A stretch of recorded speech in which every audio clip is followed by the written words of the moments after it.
Today's episode is sponsored by the new film Clown in a Cornfield. Based on the popular book series by Adam Caesar, Kettle Springs is a dying town divided against itself. When Friendo, a symbol of the town's past success, emerges from the cornfields, he begins to cleanse the town of its burdens, one bloody victim at a time. From Eli Craig, the director of Tucker and Dale vs. Evil and Zombieland, and the producers of Smile, Clown in a Cornfield promises a bloody good time at the movies. Only in theaters May 9. Get tickets today at clowninacornfield.com.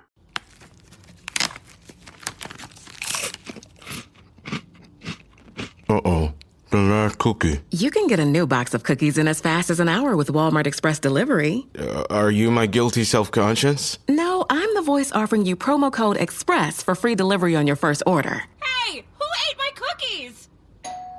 You mean, these cookies? Order now. Welcome to your Walmart. Promotion valid for first express delivery order. $50 minimum subject to availability. Restrictions apply. That's your money saying it's time for a McDonald's run. Because with new McValue at McDonald's, you get more than you expect. Like buy a 6-piece McNuggets and add a McChicken for just $1. Your money says let's go. Get more than you expect with new McValue. Prices and participation may vary. Valid for item of equal or lesser value.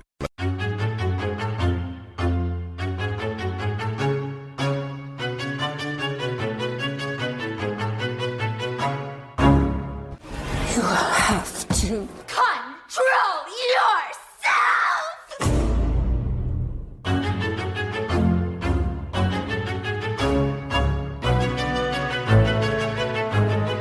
And welcome back to Horror Queers. We're talking orc.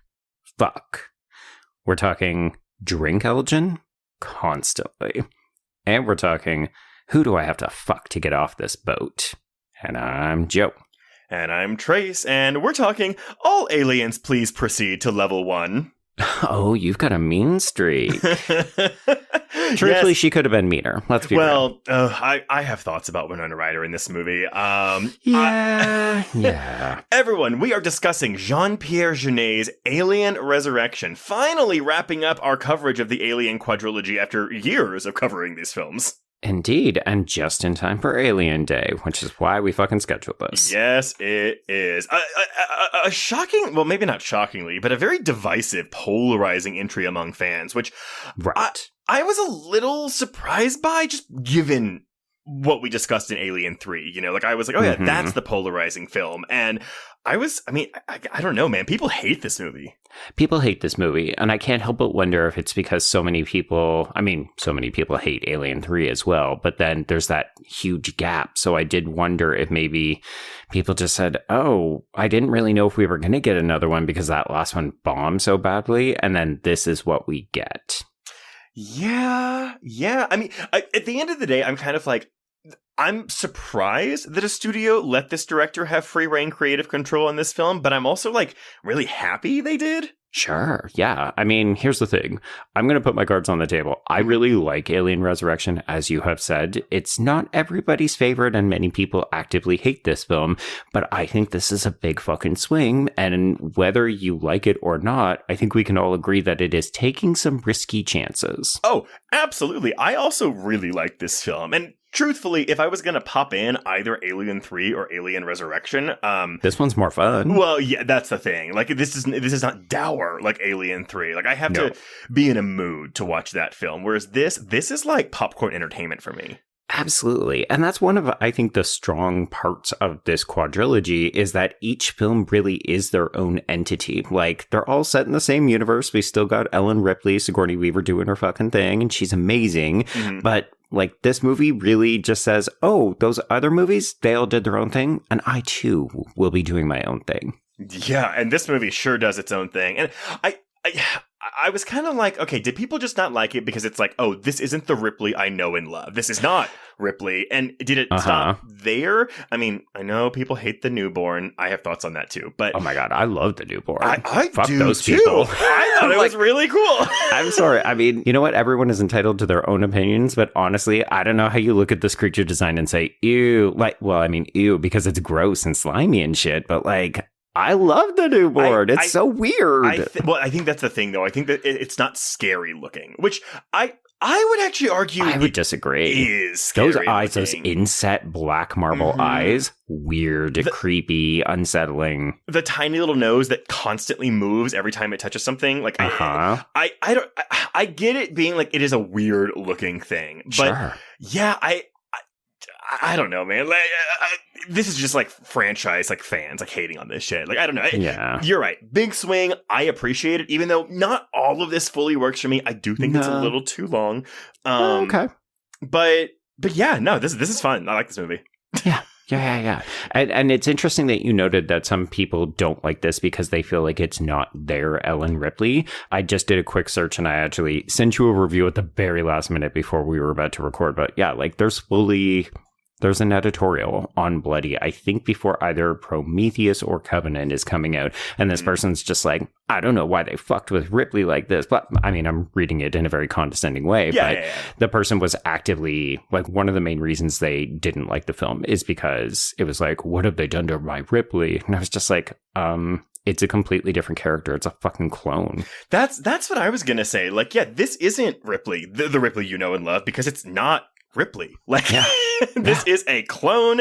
And truthfully, though, it's interesting because, like, as weird as the film is, it was Sigourney Weaver who was pushing the characterization of Ripley to be weirder and darker. And I think it was that aspect of it that attracted her back to the film because... Yeah, because why do you want to do the exact same fucking thing every time? Exactly. And so it's a thing where I think for her, this movie was so much fun to make because, again, she got to do Ripley in just a different way.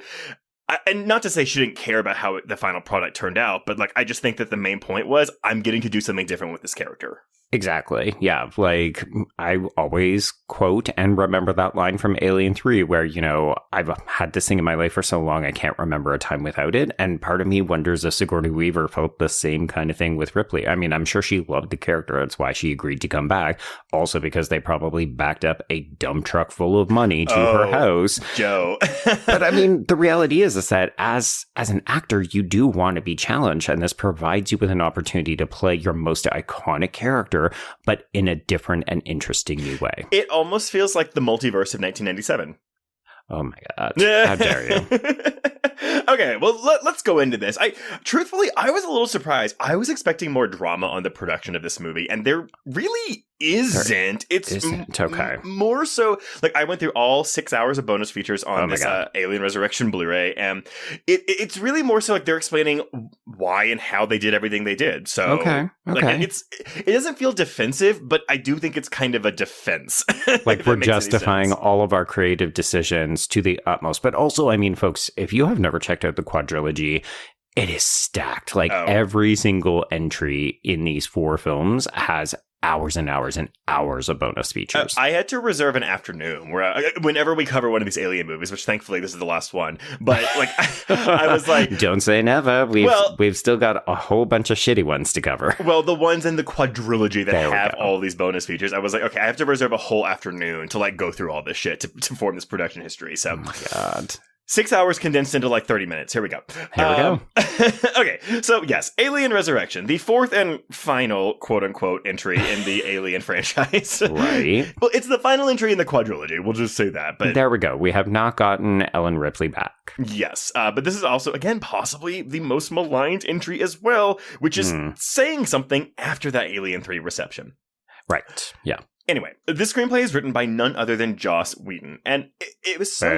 I know. We'll do it. I was coming into this like, okay, Joss Whedon had a hand in it, but like surely there were like, this is like a 4 writers on the thing situation. No, it's a him writer on the thing. It is absolutely just him. And he got involved, you know, Fox wanted to revive the franchise, and they reached out to him, and... Whedon says that they knew his work, which, again, I thought was interesting, because at this point, the work he had would have been 21 episodes of Roseanne, right? 3 episodes of the original TV adaptation of Parenthood, which was 1 season. Okay. And the films Buffy the Vampire Slayer and Toy Story, but on Toy Story, he was one of 7 screenwriters. So right. I was just like, what work were they talking about? I think it was probably that. I imagine he was buzzy, and the fact that he did have a solo show coming out. Like, they would have known Buffy was on the horizon, right? Yeah, I guess, because they start filming this in October of 96. So I would assume that means, maybe he was involved by 94 or 95. Okay, so yeah, this would have been before that then. Yeah, because Buffy came out in January of 97. So actually, when they started filming, he was probably in the middle of production of Buffy. Okay, interesting. But anyway, he thought he could write a treatment that would intrigue the suits, so he wrote a Ripley-less script, and the studio liked it. But then they told him, well, we like this, but you got to put Ripley in it. And he was like, y'all know she killed herself at the end of Alien 3, right?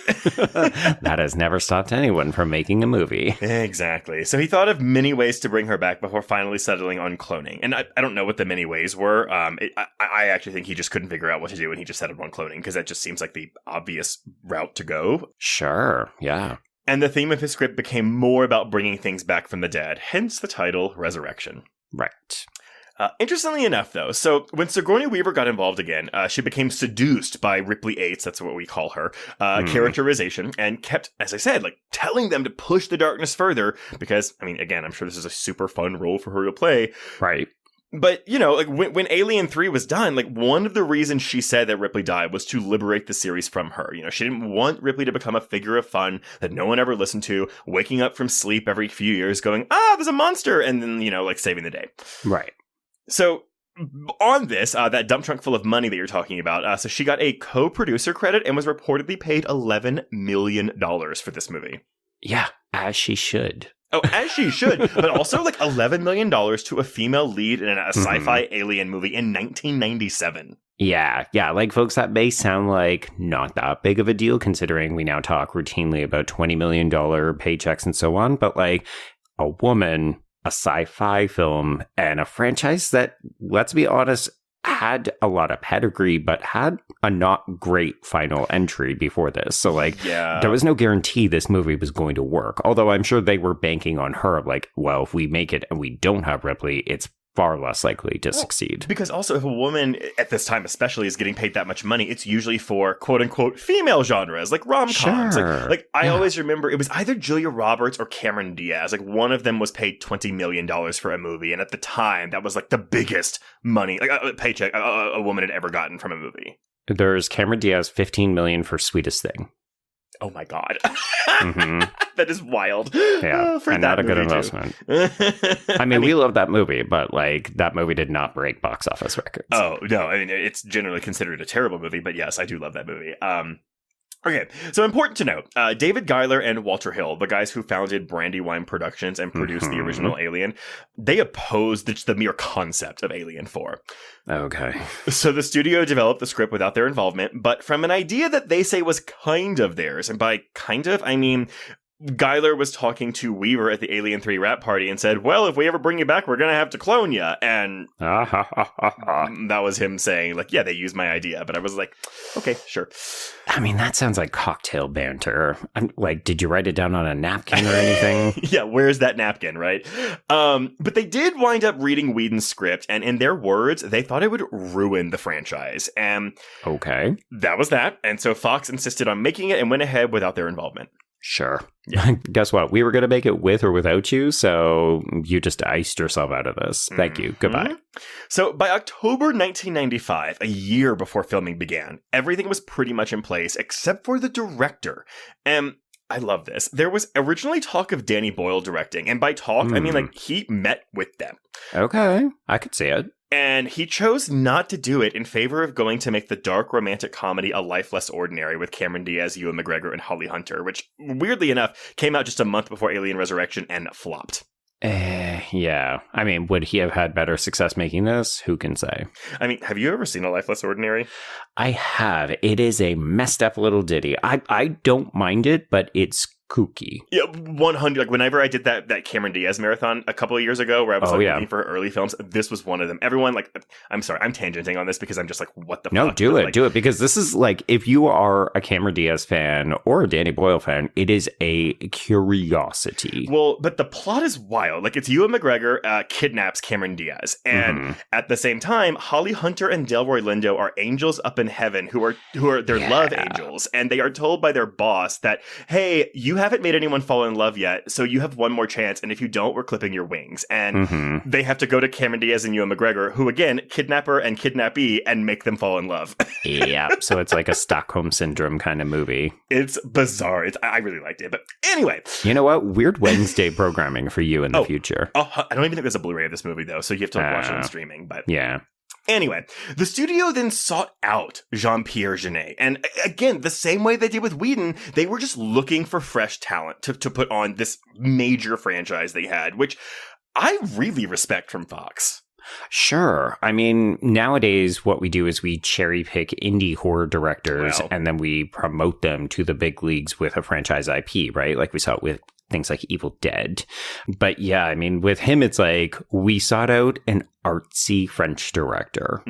But normally, especially like nowadays, and Evil Dead's not a good example for what I'm going to say, but I guess really a lot of the Marvel movies where it's like, oh, we get these indie directors that have a really good indie film and we put them on a Marvel film, but because it's like their second film and their first big one ever, we can control them. Yeah, it's like we want to roll over them as a kind of corporate conglomerate. Yes, and that's not what happened with Jeunet here. So, okay. They legit reach out to him because of his sci-fi films Delicatessen and The City of Lost Children. I've never seen either one of these films, but hearing them talk about them, I was just like, oh, they sound amazing because they love the visual language of those films. Yes, this is a little goopier, but it is definitely in keeping with his visual style. I've not seen Delicatessen. I've seen parts of The City of Lost Children, but yeah, like very striking. Well, so basically they love the visual language so much that they wanted to see that applied to the Alien universe. And in doing so, they gave him creative control as well, which I was surprised by.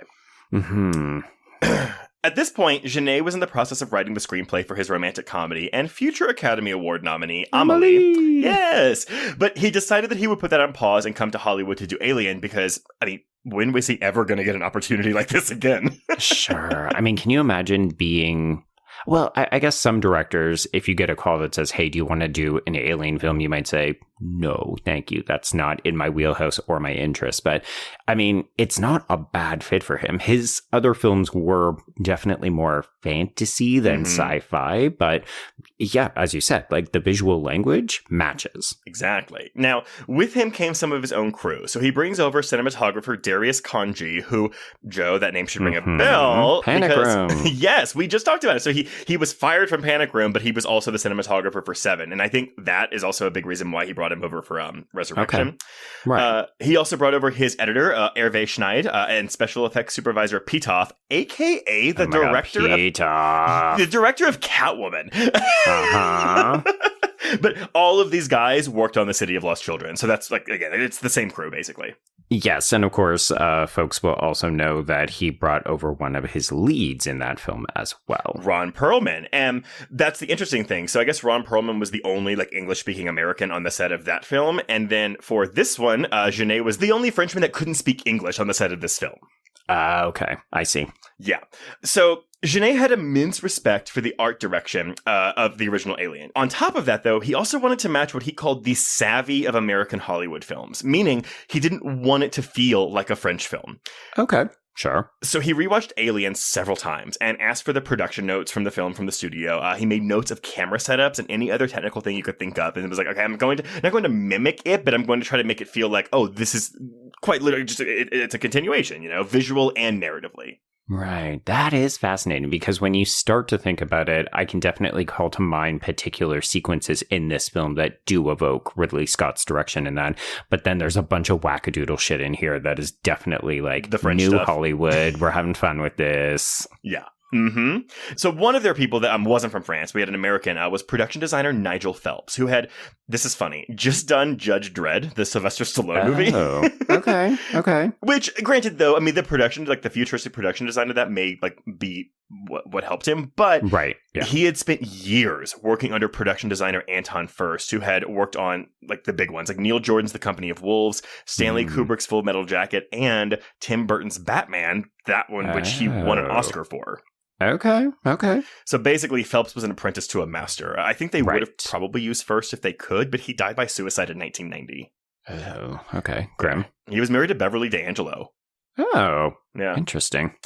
For the creature design, Alec Gillis and Tom Woodruff were brought on board, and they both worked on Aliens under Stan Winston before forming their own company, and so they were hired to do Alien 3, and so that pretty much guaranteed them this job, too. Okay. Question, you may or may not know this, but is Giger involved in this design work at all? No, he is not. Apparently they wanted him to be, but he kept asking for more money. Well, yes. Like, it's the fourth film, and... Yeah, there's like a brief featurette, because on the Blu-ray they have these things called enhancement pods, which is like outside of the making of featurettes, and it's like little things that they're like 3-minute featurettes of a bunch of different things, and one of them is about Giger. Okay. Yeah. Now, they said that their biggest change to the alien's design was that they wanted it to seem more cunning and vicious, so they added more angles and points to the body. Oh. Okay, yeah. I think I can see that. I was kind of like, they were pointing it out, and I was like, yeah, sure, but like, I mean, honestly, like, if you showed me a Xenomorph and said, which Alien movie is this from? Right. I don't know if I'd be able to tell you, to be honest. I think people can spot the difference most notably in the third one, because that's the one where the Xenomorph is mixed with the dog. Or a cow, depending on which version you're watching. There is that too, yes. But yeah, I mean, like, especially the Xenomorphs in this movie look very similar. To me, it's all about the newborn. Yeah, absolutely. So filming begins in October of 96 and goes through February of 97. And for most of the shoot, Jeunet didn't speak any English, as I said, so there was a translator. Sure. But the more technical terminology would often get lost in translation. So it was an occasionally frustrating experience. Like, Winona Ryder's even there. Like, I mean, and she's a peach in all these interviews, but she's like, oh, there were totally days where I just wanted to, like, shake him. But like, yeah, like, he's good. Like, he's a really good director. It's just like, again, there was that language barrier that was fine most of the time. Right. But every now and then. Yeah, when it was an issue, it was probably a big issue. Exactly. But by the time they started post-production, Jeunet was mostly fluent in English, or at least in the film language of English. Right, yeah. The things that you need to communicate to the people who don't speak French. Exactly. Now, with the post-production, that's when we do a lot of the CGI for this film. Yeah, which this film got heavily knocked for at the time. Which, to be honest, watching it now, I'm like, this isn't bad.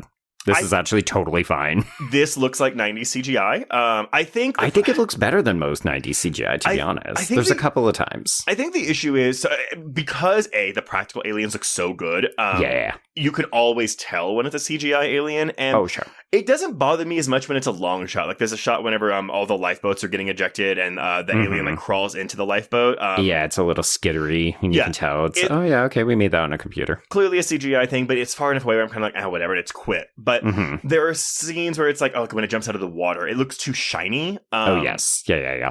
So things like that. But anyway, so this is kind of cool, though. So normally a visual effects team will get the script, and then they'll get some storyboards that the director put together, and then they break it down into scene numbers, map everything out from there.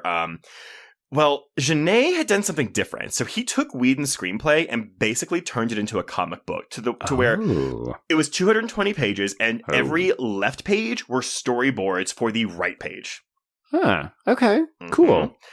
Which, again, like, every visual effects person on here is like, we never get something like this. Like, this was so helpful. It told us exactly what he wanted and how it was going to do, so we could get to work early working on some of this stuff. Also, if you're Fox, how do you not publish that as some kind of movie tie-in? Well, maybe if the movie was liked or respected. Ouch. Okay. Yes, fair point. Oh, and I love this. The company they went to for the CGI was Blue Sky Studio, and it was for one big reason. They were really impressed with the facial animations on the cockroaches they did in the 1996 dark comedy Joe's Apartment. Oh my God, no. That was their first gig, too, and that gig alone got them Alien Resurrection. Jesus Christ. Because that is a movie that no one talks about. No one talks about it. I know. And that's one where I always recognize the box, like, from the video store growing up, but I've never seen this movie. It honestly just looks too gross to me. There's something about Jerry O'Connell being surrounded by, I want to say, thousands of cockroaches that is just, not appealing to me. Apparently it's also part musical because the cockroaches sing. 100%. Yeah. Like this, it sounds like Cats before Cats was a thing. But it was also MTV's like first movie production. Yeah. But it's like, it's an MTV movie. It's Jerry O'Connell. It's singing cockroaches. It's a dark comedy. It's also a musical. It's also a romance. Like, I can't believe who was that for? Money. Who was that for? But saying it, now I want to watch it. I mean, speaking of curiosities, yes, I'm sure we will hear from someone who will say, actually, you two should give it a try. We can make it a horror movie. I mean, again, an apartment full of singing cockroaches is my nightmare. It sounds like a nightmare, yeah. Okay, so Alien Resurrection comes out on Wednesday, November 26th, 1997, which is Thanksgiving week. So, like... Here's the thing. You release movies that you think are going to be big and can play throughout the holidays. So this is Fox saying, we've got a hit. It is, but bear in mind, though, I mean, I think the week before this, or maybe 2 weeks before this, Starship Troopers comes out. So, like... Ooh, bad timing. It's not that they're too comparable, but they are, big sci-fi movies with big aliens in them, so... Yeah, and both underperform. Yes, this not as much as Starship Troopers, but yes. The only other new release that week was Disney's Flubber, which is absolutely what my 8-year-old ass saw that week. Okay. And Flubber took the number 1 spot with 26 million. Alien Resurrection goes to second place with 16.5 million. Those numbers are just not good enough. Well, so the budget is $70 million. Yeah. Which is, that's pretty big for 1997, I think, too. I think if you anticipated the movie was going to leg it out, you might say, okay, we can work with this, but I don't think this movie has legs, right? Well, so it goes on to gross $47.8 million domestically and $113.6 million internationally for a worldwide gross of $161.4 million. Right. Against that $70 million budget. So International saved it, and I think that's where them having a Frenchman really saved the day, because even with the reviews, like the French reviews were very positive, whereas the American reviews were very divided. Right. Yeah. But again, the French reviews are positive because it's like, oh my god, like one of our own is doing this big Hollywood like Alien franchise movie, like that's awesome, Sure. Yeah. Not to say they weren't genuine in their admiration for the film, but I think that also played a part in it. I absolutely think so. Yeah. Like I can see the French appreciating this for some of the visual stuff, but yeah, it's a little bit of homegrown pride. So the worldwide gross was barely a little bit more than Alien 3. I think Alien 3 was like 158 million to the 161 that Resurrection makes, but the domestic gross of Resurrection was the lowest in the franchise at that point. Right. Yeah. So let's put the nail in the coffin. Yep. Critical reaction was mixed. We're looking at a 55% on Rotten Tomatoes with an average score of 5.9 out of 10. Letterboxd users have given it a 2.6 out of 5 or a 5.2 out of 10. Ouch. Yeah. But that's about it. I mean, again, like Jeunet like talks about how this is the movie he wanted to make. He's proud of it. But he doesn't really address too much of the negative reception, but I think you can tell he's thinking about it as he's talking. Right. It probably hurts him a little bit, especially because, so folks, my plot is going to incorporate the elements from the special edition, and he introduces it by saying, this is not a director's cut because the version I put out into theaters is my director's cut. I'm happy with the movie. I'm proud of what I made. Yeah. So I think it's got to be extra hard when you feel good about what you put out, like you are satisfied with that content, and then audiences and critics kind of say, bleh.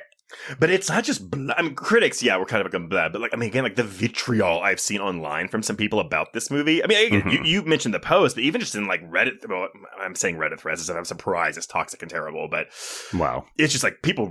I was just like, oh, y'all, it's just a movie. Yeah, people love to rail on this movie, but I think it's also the one that sort of steps the furthest away from what the original Alien was doing. Right? If you think about the second one, we amplify the action, and we've got James Cameron doing his thing, right? So it's just like, oh, everything suddenly feels amplified. It's so much bigger.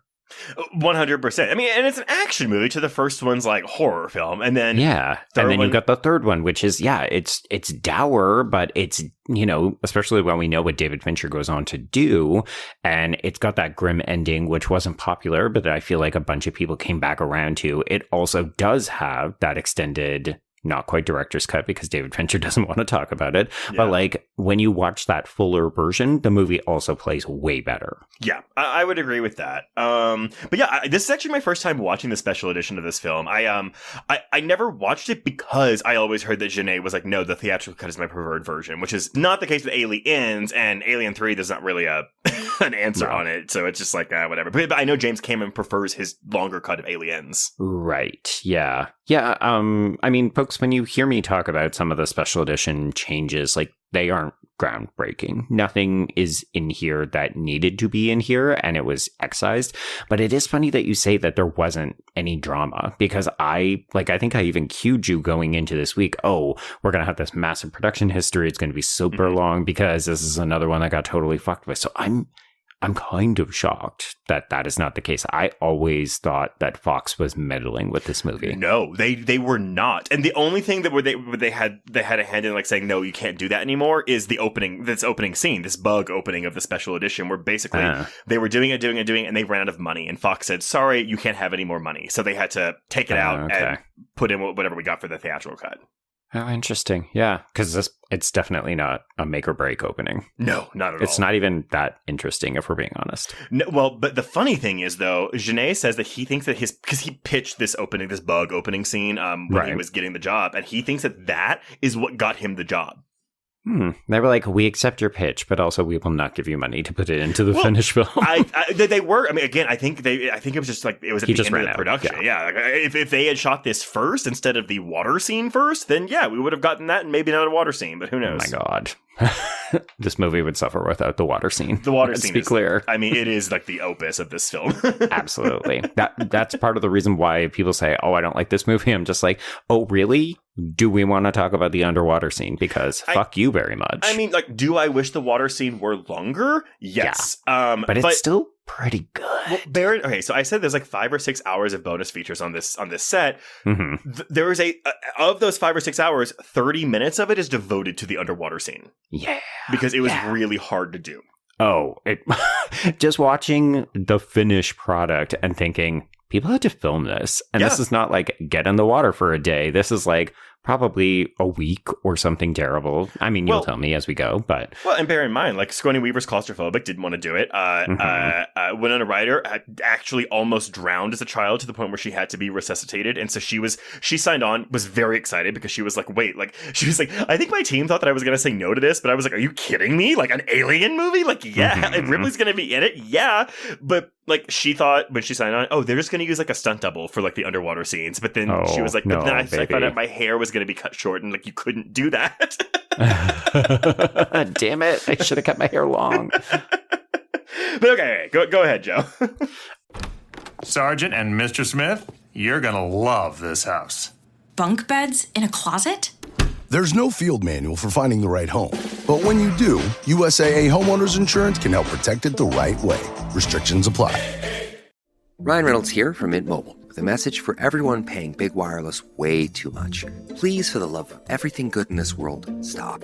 With Mint, you can get premium wireless for just $15 a month. Of course, if you enjoy overpaying, no judgments, but that's weird. Okay, one judgment. Anyway, give it a try at mintmobile.com/switch. Upfront payment of $45 for 3-month plan, equivalent to $15 per month required. Intro rate first 3 months only, then full price plan options available. Taxes and fees extra. See full terms at mintmobile.com. Out here, there's no one way of doing things. No unwritten rules. And no shortage of adventure. Because out here, the only requirement is having fun. Bank of America invites kids 6 to 18 to golf with us. For a limited time, sign them up for a free 1-year membership, giving them access to discounted tee times at thousands of courses. Learn more at bankofamerica.com/golf with us. What would you like the power to do? Bank of America.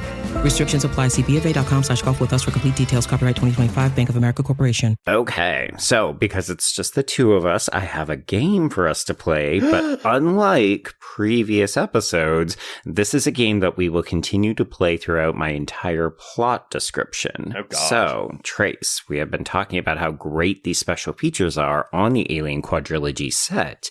One of the fun things that I noticed is that all of the chapters have titles to them. Some of the chapters are very specific and like very pragmatic and practical. Like, so exactly what you would expect to see, that is what it is called. Others have interesting, weird little quirky names to them. So at various points, I'm going to tell you this part to this part. Tell me what the chapter is called. By chapter, do you mean the scene? Yeah. Wait, I'm sorry. Is the fact of named scenes on a DVD, is that new for you?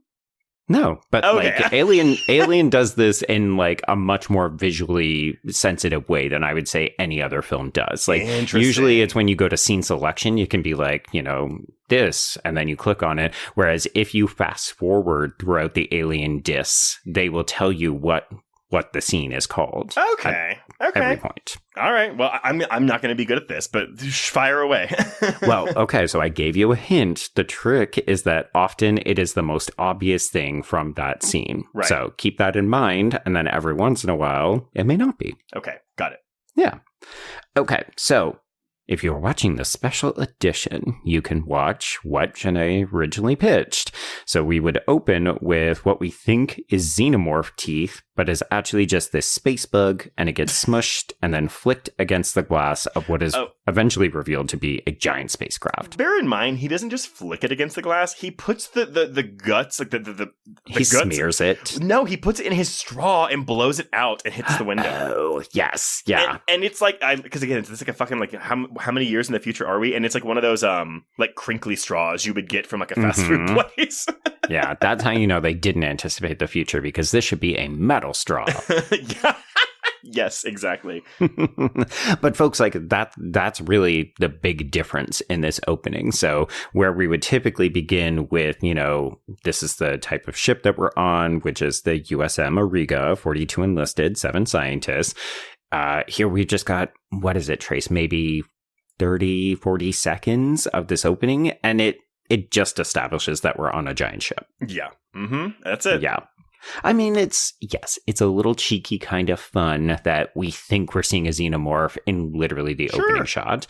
And then, oh, no, it's just a bug. But like, apart from that, it's meaningless. Because I think also, like, in the early stages, like Jeunet was going to make this kind of a dark comedy. I can see it. And so I think, in moments like this, you can see things like that. I mean, again, there are funny parts in this movie. Oh, there's very funny parts in this movie. But also, I think a big chunk of that is Whedon's screenplay, because you can tell when it's quippy. She quips a lot. Very quippy. Although, which I think is another reason why people don't like this, because they think that the dialogue is just trying too hard. Well, and that's, I didn't really go too much into Whedon's thoughts on this film, but like, suffice to say, Whedon does not think this film is good, and he blames a lot of it on Jeunet, saying he didn't understand his script. He's like, it is my script on screen, but he didn't understand it. And I was like, you're really putting the blame on everyone but yourself, but okay. Trending pattern across person who created the show that we absolutely love. But yeah, like, as we have discussed in a couple of different episodes, dude's a piece of shit. Yeah. Yeah.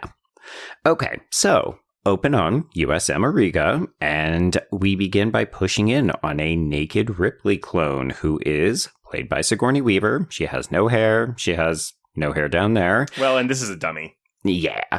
I kind of like how as we push in, though, it feels like we're also watching the dummy change to become more Sigourney Weaver-esque. Mm-hmm. Yeah.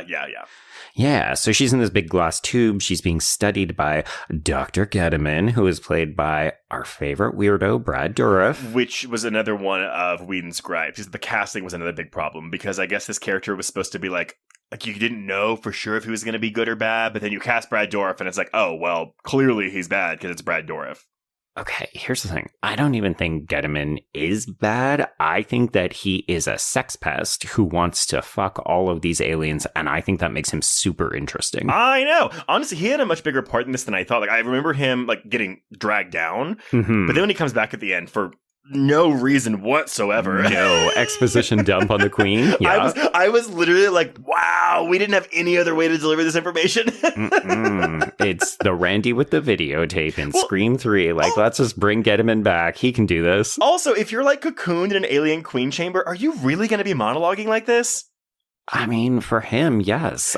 I like him in the first part of the film, and then I kind of love him at the end, because he is quite literally about to die in this nest, and he's still just like, look at my queen, worship. No, I love it too, but it's so ridiculous. It's bizarre. Because again, he should be like going like, kill me. Yeah, like anyone else would be. Yeah. As we've seen numerous times over this franchise. No, with him, it's like, oh my God, I'm just so proud of what I've created. Like, number one parent. but he's great here. I mean, he is the Doctor.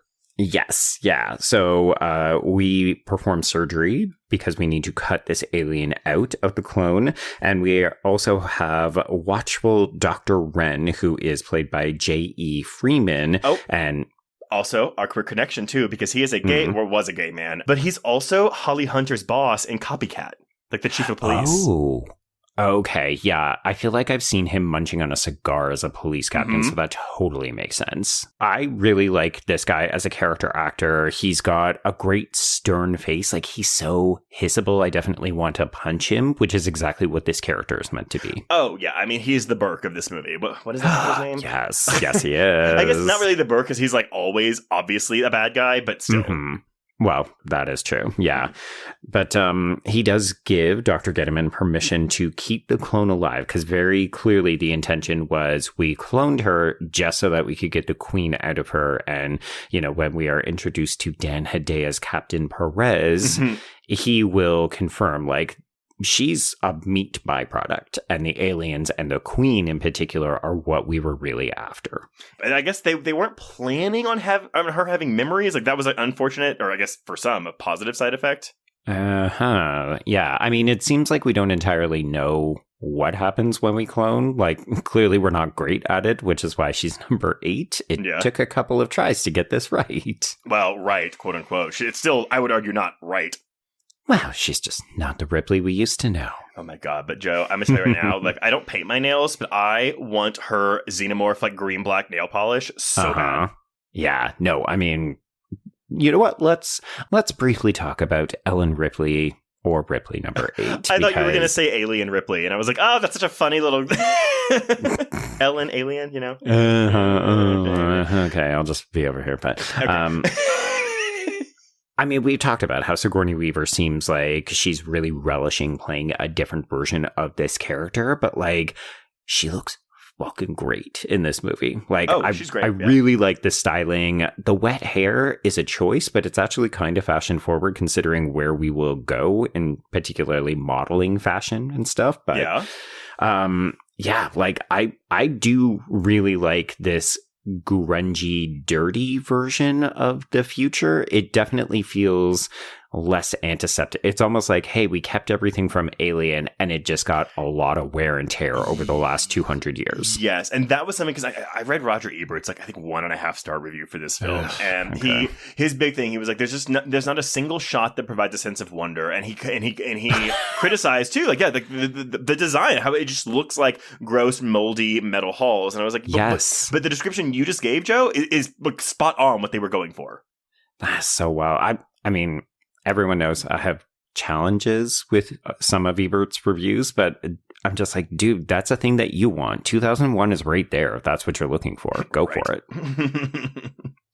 Okay, so let's talk about Ripley waking up. So they basically put her in a silo-like prison, and we see that she has been placed in a kind of amniotic sac that she has to rip open using said alien fingernails. And this is like, oh yeah, we are birthing a brand new version of this character. But it's like, it's not a wet sack though. It's like a dry spider webby sack. Yeah. I mean, I don't know why they would have taken her out of surgery and put her in. I don't know. To this because it looked cool. But it does look fucking cool, and like, we're shooting this from super high overhead. The lighting is flickering, so it's feeling very moody and atmospheric.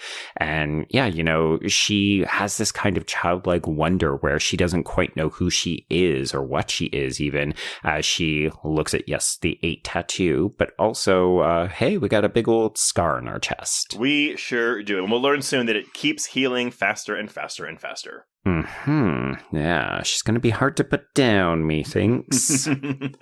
Okay, so we fade into a medical consult as, yes, her speedy recovery is noted before she briefly attacks Dr. Wren. And this is just so no nonsense. You know, she starts to strangle him. She's basically nonverbal at this point, and this guard just comes in and zaps her right in the fucking face. Yeah, but I wrote in my notes, she's Xenia Onatops this guy. Yes, she does. Yeah. So she's being evaluated with flashcards as we check on her verbal capacity, and this is being monitored by General Perez on a separate screen. So he's not in the same room, but he is quizzing Dr. Getterman as well as Dr. Wren. And yeah, they realize, okay, so she has memories, but as you suggested, she's not quite right. I don't love this phrase. Yeah. Yep. So they say she has emotional autism. And I wrote, yikes, in my notes, but it's not wrong. Yeah. So the exact quote, it has connective difficulties caused by a biochemical imbalance causing emotional autism. I definitely highlighted that because I was like, what an interesting thing to put in this movie. It's a line that just has not aged particularly well, but I think the intention is just to suggest that she has difficulty connecting with people, like she doesn't have empathy, which is not fair to people with autism. But in the case of this Ripley, like, yeah, do we see her struggling to care about the safety and security of people? Yeah. The entire movie. But that's also like, hello, that's the alien side of her. Mm-hmm. Like, that is enough of an explanation. You don't need to throw in, she's also kind of autistic.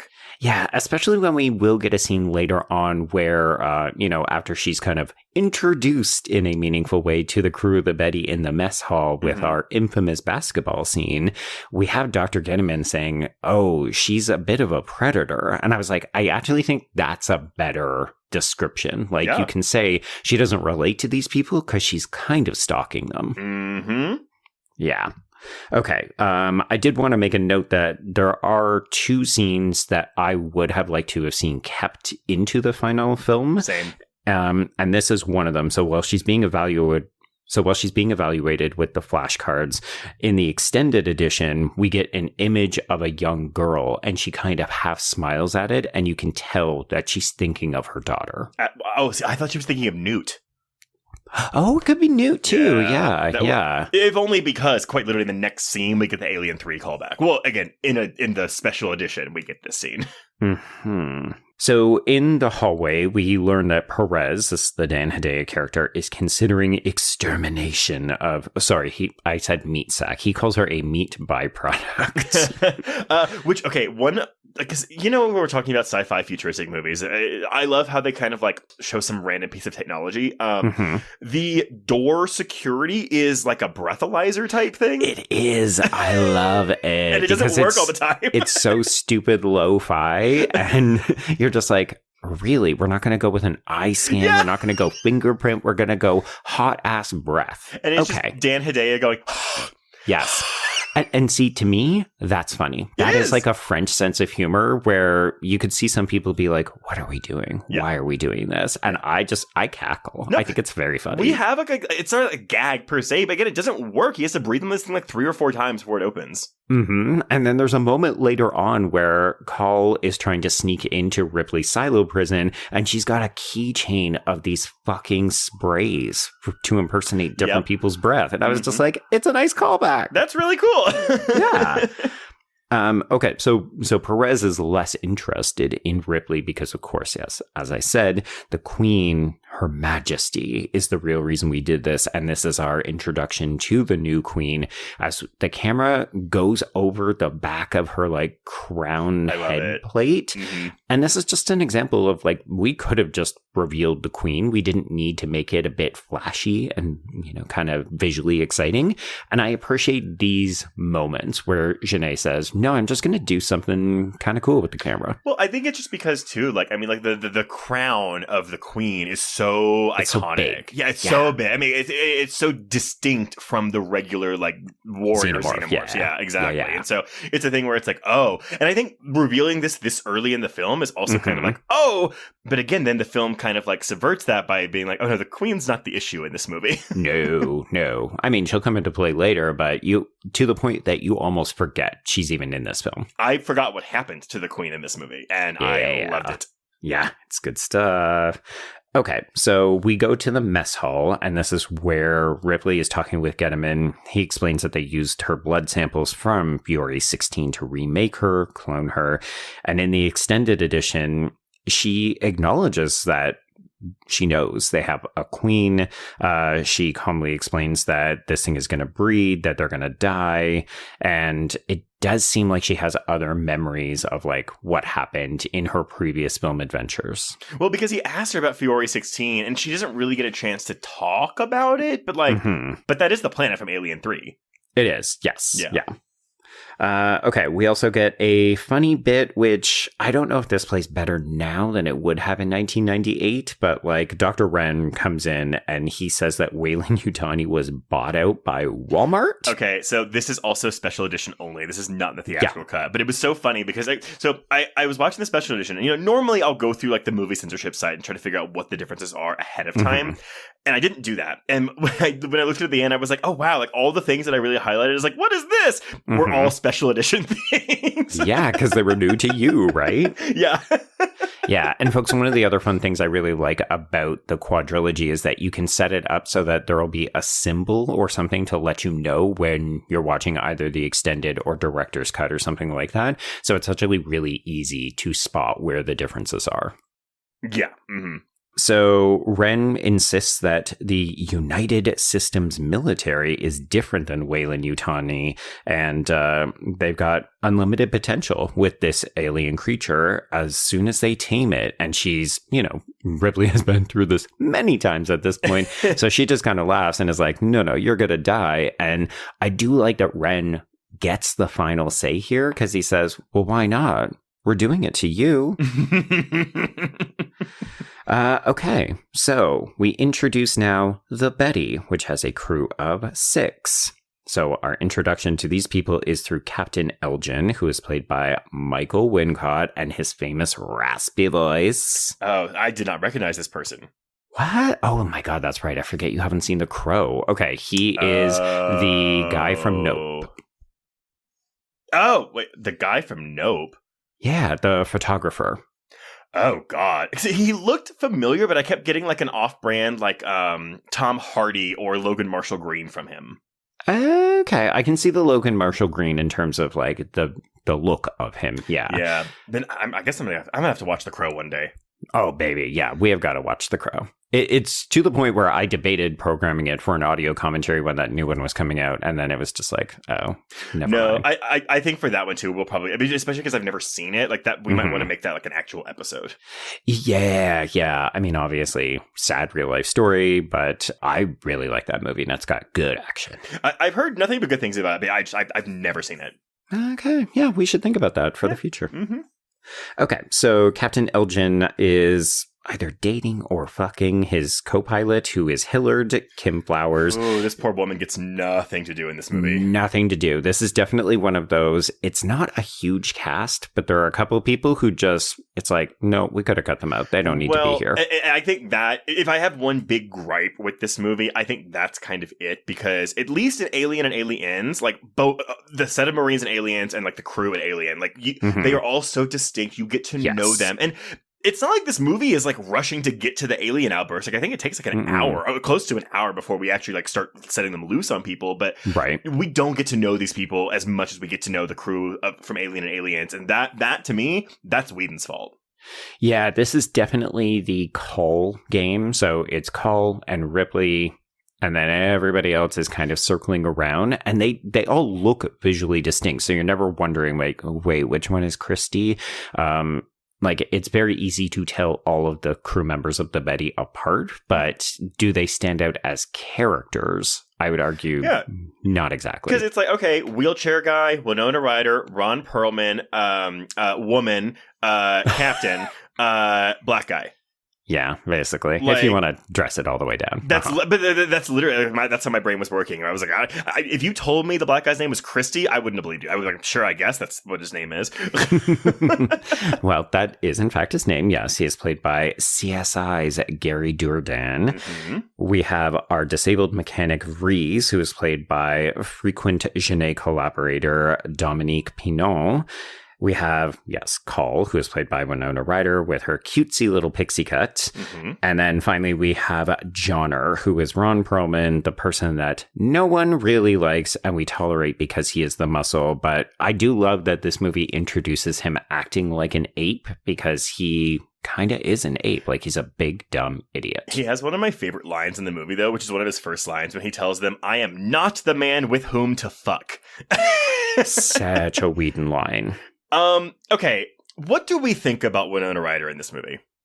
Okay, so you very early telegraphed that you don't think she's very good in this. It's not that I don't think she's good. I think she's serviceable in this. But I think my issue is I think Winona Ryder is a very good actress. Like, and I know she can act the fuck out of most people in this movie. I don't really like her performance in this movie, but again, this is another one of those situations where I'm like, is it Ryder's fault or is it the character's fault? Because I also just don't, I feel like the Call character is, we're building around this reveal that she's an android later, and that's kind of all we give her to work with. Right, yeah. There's a couple of extra bits with her and Ripley later in the film in this extended cut that I do think help. It gives her a bit more to do, but yeah, I think the most memorable aspect of this character is that she is played by Winona Ryder. I think, honestly, it would have been better if the reveal of her being a droid or a synthetic earlier. Yes, because you're right. The scenes she shares with Weaver once she's revealed to be an android are her best scenes in the movie. Mm-hmm. Yeah, because all of a sudden she gets something to do. There's an emotional component. There's a hook to it. Because before then, though, we can't give her too much to do because we have to, again, we're saving it all for the reveal. We can't be like, Yeah. I mean, I like her relationship with Breeze. That's the disabled mechanic, because they have a kind of gently flirty, but also brother-sister vibe where they look out for one another. You know, we learned that she is a relatively new addition to this crew. So, you know, that will be explained later on as well, because she's only joined this so that she can essentially commit an act of terrorism by executing Ripley, because she knows that she's a kind of weapon that the military wants.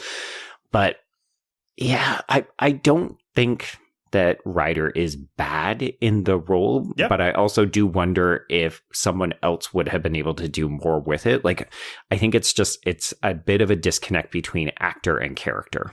Yeah, I know this is not the movie we're going to get, but I almost wonder if it would have been more interesting to have Call be our de facto protagonist, and we kind of start with the crew of the Betty as we get to the Origa, and then like we find out, you know, towards the end of Act 1 that Ripley is here, but instead of the first scene of the movie. So basically you want her to be Kaylee Spaney in Alien Romulus? Well, yeah, but Ripley's not an Alien Romulus. No, but apart from that, everything else you just said is basically what we get in the new movie. It's still 20 years before Alien Romulus, so it would have been novel by that point.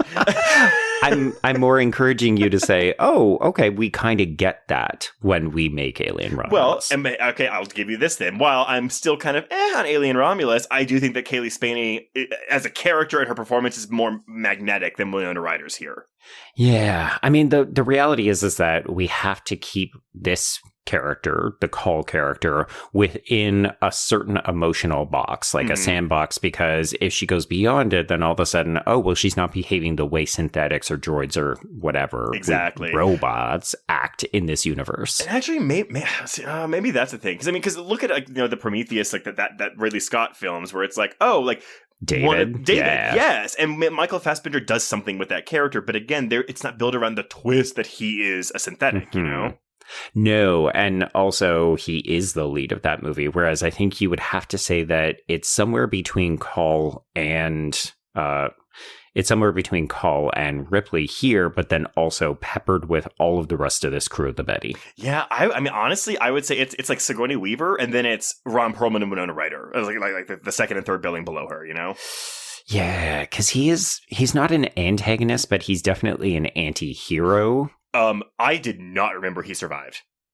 Oh, yeah. Like, I was to the point where it's surprising that he does. It is. 4 people survived this movie. I'm legit surprised.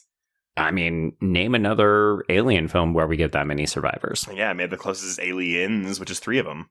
Right. Yeah. Although they die immediately, so. Well, they do. Yeah. Okay. So, yes, we established that his disability means that he can't feel things below the waist. So we do get Johnner being an asshole and stabbing him in the leg with a knife. And we see that Call does have a spark of personality because she's not afraid to break off said knife instead of give it back to Johnner. Yeah. Yeah. Okay. So Trace, let's ease you into the scene or chapter game. So, this moment from our introduction to the crew to this point before they go up and dock with the Origa, what is it called? Docking at the Origa.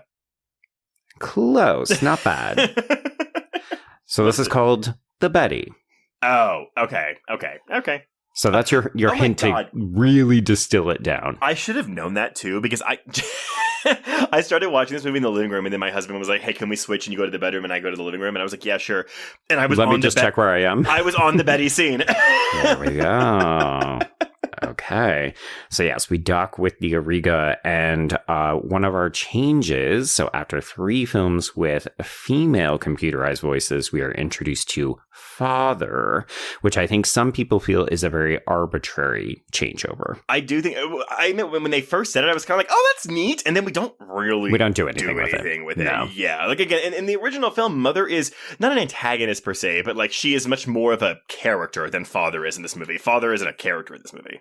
No. And, the Alien films are typically, like, if you start to go into critical analysis circles, there's so much work that has been done.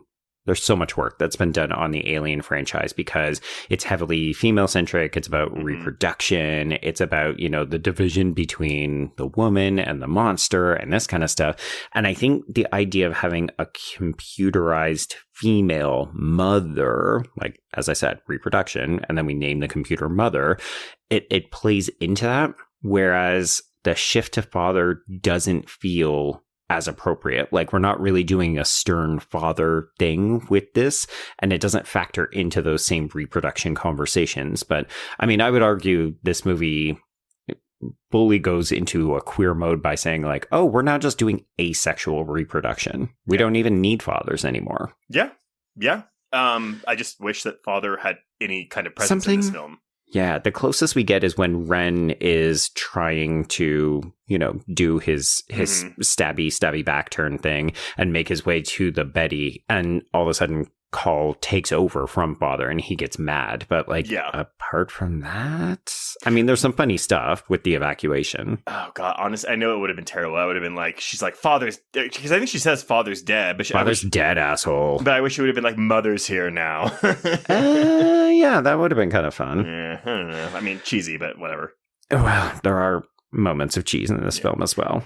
So the Betty boards the Auriga, and they are told by Father that they're going to be checked because, they are civilians entering military spaces.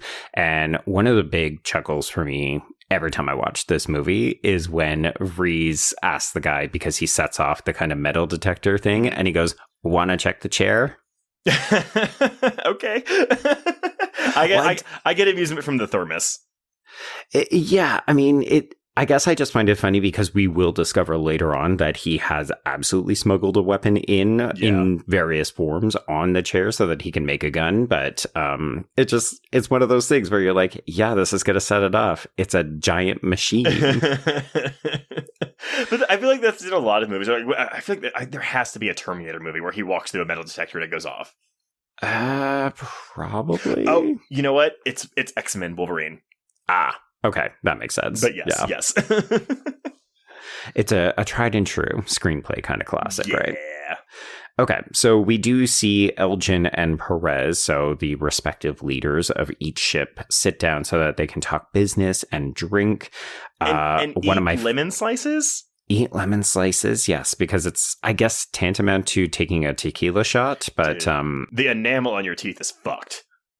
I mean, sure, not if... Like, how often are you eating just raw lemon all the time, though? Well, I don't know. This character is eating raw lemon, so I'm assuming he does it quite often. Maybe he's just an alcoholic. You don't know. Don't judge. He's just eating a lemon slice. But I will say, I don't think that this movie does a ton with its, like, we're so far in the future now that you barely even recognize it. But I do love, like, it's such a stupid thing, but I totally love it's the cube of alcohol that we laser into a liquid. Yeah, I do like that too. Just so, like, just a bizarre little thing. It doesn't need to be in this movie. It has no bearing on the plot or the character. It's just like, hey, this is a weird thing we do in the future. Yep. I love little idiosyncrasies like that. Yeah. So there is a bit of an extended scene here. It's basically just a little bit more of their conversation where they talk about why the transaction is shrouded in secrecy and why it's being conducted outside of regulated space. And then they negotiate some parameters. So the crew of the Betty is going to stay for a couple of days. They're going to get some parts. We basically just want to go around and shoplift. And they can do this as long as they stay on good behavior and keep out of regulated areas. AKA wherever the Xenomorphs are. Yeah, 100%. Okay, so we're going to deliver the cargo. We see them guiding these floating things in. We don't really get a ton of a great look about what's inside, but I will say this section of the film is giving off massive deep rising vibes, right? Like, this is, if you have the cash, we do not ask. Right. Oh, because they are mercenaries, so, I mean, it's like, it's the same movie. Yeah, I mean, it is weird because later on we discover that they seem surprised that the people they brought on board have been used for these kinds of experiments. And it's like, well, you either took out their ship and like raided it for these, cryopods, or you took possession of them and then delivered them to the military. Like, what did you think was going to happen? Yeah, so do we know if they know that they are people? They know they're people they're delivering, right? I think they know that they're people. I don't think that they have any idea about what the people will be used for. I think they thought that they were just delivering people. I think it's a thing too, because they're also shocked by the creatures, And I think a lot of times for me when I'm watching a sci-fi movie, it's like, okay, well, yeah, like these things, like creatures are just normal because you're in space, you know what aliens are. But in this movie, it seems to be different, where it's like, no, there aren't other alien creatures out there. This is new. Like every time someone sees one of these things, they're like, what is that? Yeah, almost as if we're so far ahead in the future, everything that has happened in the 3 previous Alien films has either been forgotten or we're just in a completely different section of space. I don't know. Yeah, I don't know. But I'm always curious if there's actual like other aliens in the Alien universe, Yeah, we never see it except for what would have been the original opening of this film, because that weird little bug thing looks not entirely welcoming. I think it was supposed to just be a fly. Oh, really? Okay. I don't think it was supposed to be. I think you're right. It looks like an alien bug because, I mean, again, the face on this thing. But I think that might just be the unfinished CGI because this was, I think, just meant to be just a bug of some sort. Okay. Yeah, I wasn't sure if it was a mutated insect. It looks like one. Sure does. Okay, so we hear from Father that the life forms are stable. So yes, we do know that they are transporting people, but that the med lab is off limits. So we basically walk them to the door and then these capsules carry on. And okay, the military has now taken over. And then, of course, we, the audience, get to see these random people. They're now all in their own glass tubes. There's eggs, screaming, sadness. I wrote in my notes too. I like this touch because Brad Dourif's watching them doing all this, and he has like the single tear going down his face, and I thought it was like empathy for these people, but because of the exposition dump we get from him at the end, I was like, oh no, he thinks this is beautiful. Yeah, like this is the miracle of life. Yeah, exactly. Yeah. Okay, so let's cut to Ripley playing basketball. So she is there. Her statuesque height attracts Johnner's attention. He's a total pig because, this is who Ron Perlman basically played all the time for a period. Yeah. Maybe still does. I mean, apart from maybe Hellboy, where he actually gets to be the hero, like, this is Ron Perlman to a T. Yeah, I mean, because was his breakout that Beauty and the Beast TV show? I think so, but he was under so much prosthetics that I don't think most people would even be able to recognize him. I mean, same for Hellboy. Yeah, I guess it's just because that was a film. He got so much more press where he got to appear in his regular face on red carpets and stuff. Yeah, I'm actually even just looking like, Beauty and the Beast was kind of his big thing because his first big movie was Sleepwalkers. Oh, okay. Yeah, so, I don't know. Interesting. Also, he's in Sleepwalkers for literally 1 second in the opening of that film. He gets his fingers bit off and he's out. Yeah, exactly. Okay, so back to basketball. Johnner is excited by this woman. He doesn't know who she is, but she has no trouble playing keep away from him. And then she hits him in the nards with the ball. So this instigates a violent interaction between her and Christy, which she finishes pretty handily when she smokes him in the face with the ball. It's really good. Yeah, it's pretty satisfying. And like, I really like the way we're using the score and Jeunet shoots this. It's like kind of our first big action, quote unquote, set piece. Yeah, the camera movement is very dynamic. This is also when we learn that her blood is at least somewhat acidic. Yeah. It's not quite as bad as alien blood because, of course, I think we're always meant to read everything as 50% human, 50% alien, right? But I think, you're right, but I think we're also meant to really question that ratio from time to time. Right, yeah. Sometimes she seems a little more one and a little bit less the other. Mm-hmm. Yeah. We should also note that we definitely refer to her as Ripley in this scene, and the only person who takes note of that is Call. So she's either come looking for her or she recognizes the name historically. Yeah, but I think what's actually happening here is she's realizing, it's been done already. Yeah. Well, I mean, either that or it's like, cool, let her play basketball one final time before we hack her open. That is true. Okay, so yes, we do end with the reveal that the blood is acidic. Trace, tell me the name of this scene. Basketball. Close. This is one of the cutesy ones. It's called A Little One-on-One. Okay. Okay, so cut to Elgin giving this pilot, Hillard, a foot rub. I have a question for you about this. Yeah, go ahead. The way this is shot, are we meant to think that he is eating her ass? Okay, no, this is even, because I saw this for the first time on TV. I think it played on FX or something, and this is still in there, and I every time I watch it, I'm like, why is this in here? And you're right, I thought he was going to be eating her ass. Yeah. I mean, this is such a bizarre piece. It feels like this is another French joke where, you think you're going to see something super sexy, and actually, no, it's very bland. He's just giving her a foot rub. Well, and I guess I would get it. Again, I don't think this scene, if we're calling it a scene, it's like 20 seconds long tops. It needs to be here, unless it was giving us more characterization for Elgin and Hillard, but we don't get that here. No, this is the extent. We saw him making sexual overtures to her before we docked, and then there's this scene, and then she gets upset when he dies. This is the extent of their interactions. Yep, that's it. Yeah, I mean, this character could truly be excised from the entire film, and you would lose nothing at all. Well, I'm going to tell you right now, and I'm jumping ahead to that water scene, but I think her death is so weak. It's understated, yes. Okay, so this is kind of a montage of like, what do people do when they have downtime? So yes, Elgin is going to fuck this lady. Perez is spit shining his boots because he is regimented. He's in the military. We see Vrees going around stealing ammo by himself. And we see Cull getting drunk with Johnner and Christie. But of course, in a moment, we're going to learn that she's actually completely faking this. It's one of my favorite odd, quirky beats in this entire film. Why is she wearing boxing gloves? I thought that was weird too. Again, like her fake drunk acting here. And again, it's supposed to be fake, so I'm not really like a stickler about it. But like, I do wish that when we get the reveal that she's faking it, Jeunet shoots it weird. He shoots it as an overhead, so we don't really get to see her face make the switch from drunk to all right, I'm on a mission. And I kind of wish we gave Ryder that moment.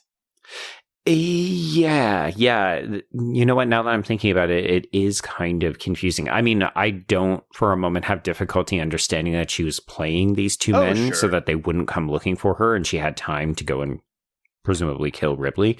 But yeah, it is shot in a weird way. Mm-hmm. Yeah.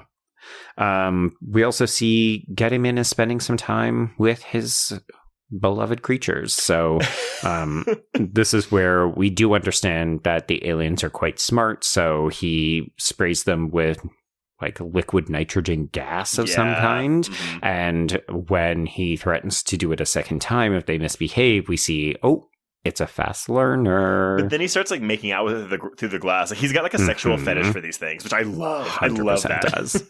Yeah, this is the kind of thing where I've never looked at the script. I assume it's probably in there. But if it wasn't, and you told me that Brad Dourif just added this in because he understood that this character was a pervert, I would totally believe you. Yeah, and I gotta say, really happy we bring this this liquid nitrogen gas back later. Like, this is not just for this scene. No, the movie is pretty good at paying things off. Like, if we're gonna have a character do something, it does usually come back in some kind of meaningful way. Yes. Yeah. Yeah. Usually we would say check off, but in this case, it's usually just like, here's that thing, and here it is being paid off. Yeah, I think the most egregious checkoff thing for me is Christie's ricocheting the bullet off the pipes to hit someone, to kill something. I don't mind it, though, because I think the payoff in the water sequence works really well. Oh, no, I think it does. I just remember when it's so showy. When he does it the first time, you're kind of like, okay, I guess. Like, why? But it's like, oh, of course it's going to come back later. Yeah, we get it. You're like Bullseye from Daredevil, only with guns. Yeah. Yeah. Okay. So Call goes on this mission. She ends up using her, keychain of sprays to impersonate General Perez so that she can get into Ripley, and she holds a knife to her, but she realizes, she's too late. They've taken it out. Oh, but Weaver's reply to this, not all the way out. Okay, well, shall we address the elephant in the room of why we're covering this? Not just because we love an alien film and we've already done like 6 of them or anything, but like because they want to munch each other. These two are fucking gay for each other. Yeah. No, there is a very thick sexual tension on display in their scenes. Again, not enough because they're not alone enough, but in the scenes where they are, this scene does feel sexy. 100%. The scene they'll share later after Call is revealed to be a synthetic. That feels more intimate than erotic to me, but this feels erotic. Yeah, like this is definitely Ripley trying to get a sense of who this strange person is, because she would have seen her in the mess hall, but she was really, making quick work of the men. So this is, I've got some one-on-one time with her.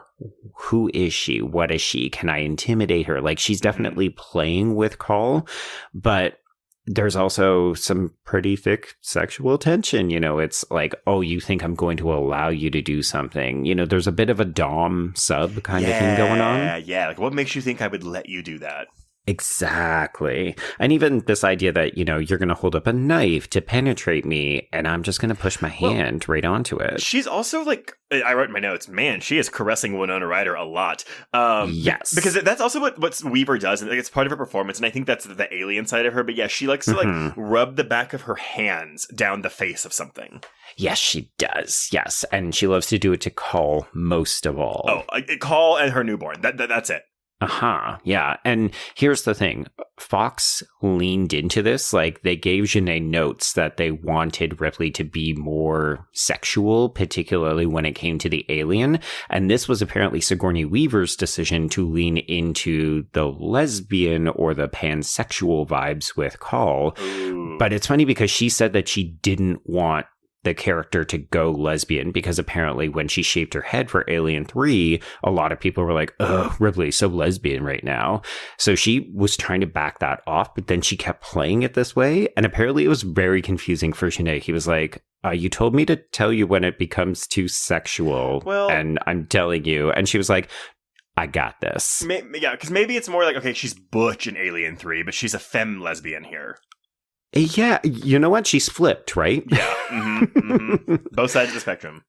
Yeah, but I do love it. Like, she is giving off maternal, but also sexy in a lot of these scenes with Cal. Like, I want to protect you, but also I do want to fuck you. In a weirder version of this movie, it's Ripley 8, Call, and the newborn landing on Earth having a happy nuclear family. Right. Yes. I mean, here's the thing. I firmly believe that Ripley gets fucked by the alien in this movie. I think so, too. Yeah. Like, if we had had a 5th film, we could have done we're pregnant in a more traditional sense. Like, not chest burster. Like, do you think it happens when she falls down into the Queen's chamber? She just gets sucked into the tide of aliens. But then also we see her doing the strokey thing. And there's just a lot of touching. Yeah. And as we said, hand touching stuff is prime lesbian material. I love the fact that it's an intentional choice to use the back of her hands. Like that just, because it's just different. Like it stands out because of that. It's silly, right? Mm-hmm. It's the back of the hands, but like it's different. It doesn't feel human. Yeah. Or somebody who doesn't know the conventional way of doing things. So I'm still touching you. I still want it to feel good, but I'm just doing it in a slightly different way. Mm-hmm. Yeah. So this is also where we really start to get a sense that Ripley is very aware of everything that is going on, because she understands, people are looking for Cal, even though People are looking for Call, even though Call is like, oh, I guess I'm not going to kill you because it kind of doesn't matter and it's too late. She offers her the chance to like put her out of her misery, and she's like, I'm fine. I like being alive. Yeah. I do love that because Call is a very moralistic character, and I think that's maybe part of the other. It's not a problem, but she's not as much fun because she is very, I need to take the high road. Like, I need to do what's right. You know, it's within her programming, but it's also like things that are against nature, i.e. her and her internalized her internalized self-hatred of being a robot. She's like, anything that's not human is lesser than. And here's Ripley being like, oh yeah, I'm like 50% or more alien, and I fucking love it. Yeah. Mm-hmm.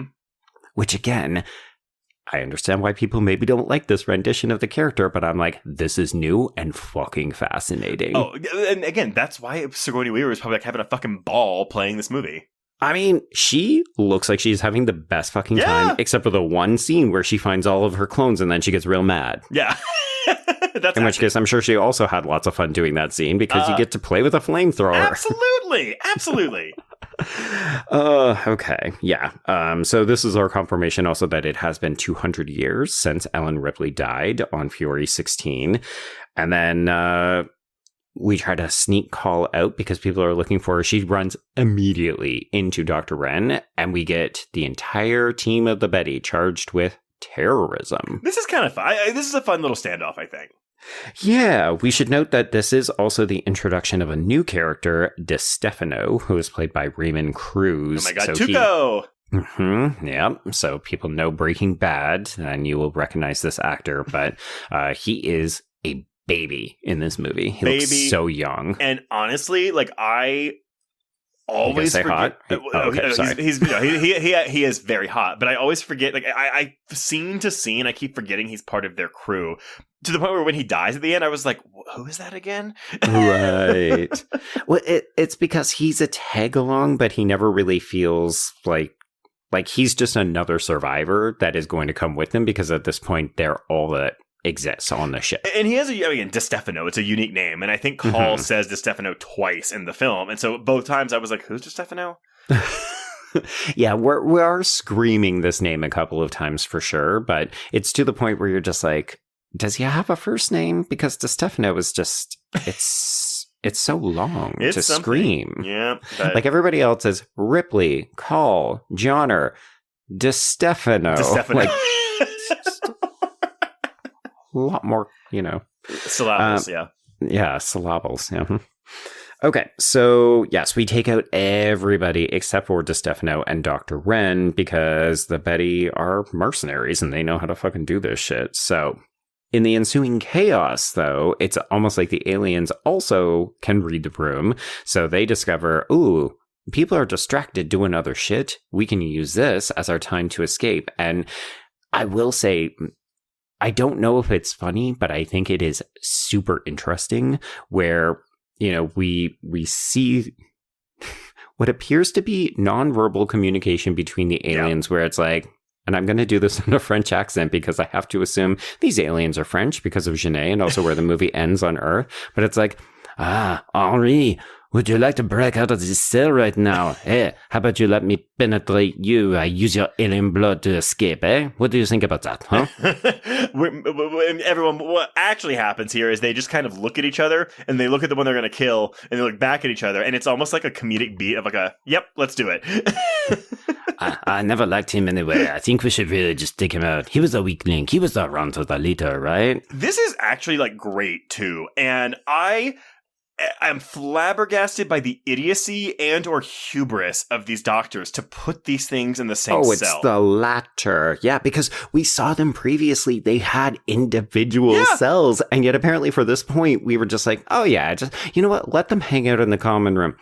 Hey, mes amis, would you like to play Scrabble tonight as we wait around for what's his face? Stupid guy who's always licking the glass. I don't know why you don't talk like that more often. That's awesome. You're very good at that. I cannot match your French accent. But, like, yeah, I also had a question about, like, why they made 12 of them. I get that they had the 12. Why do you need 12?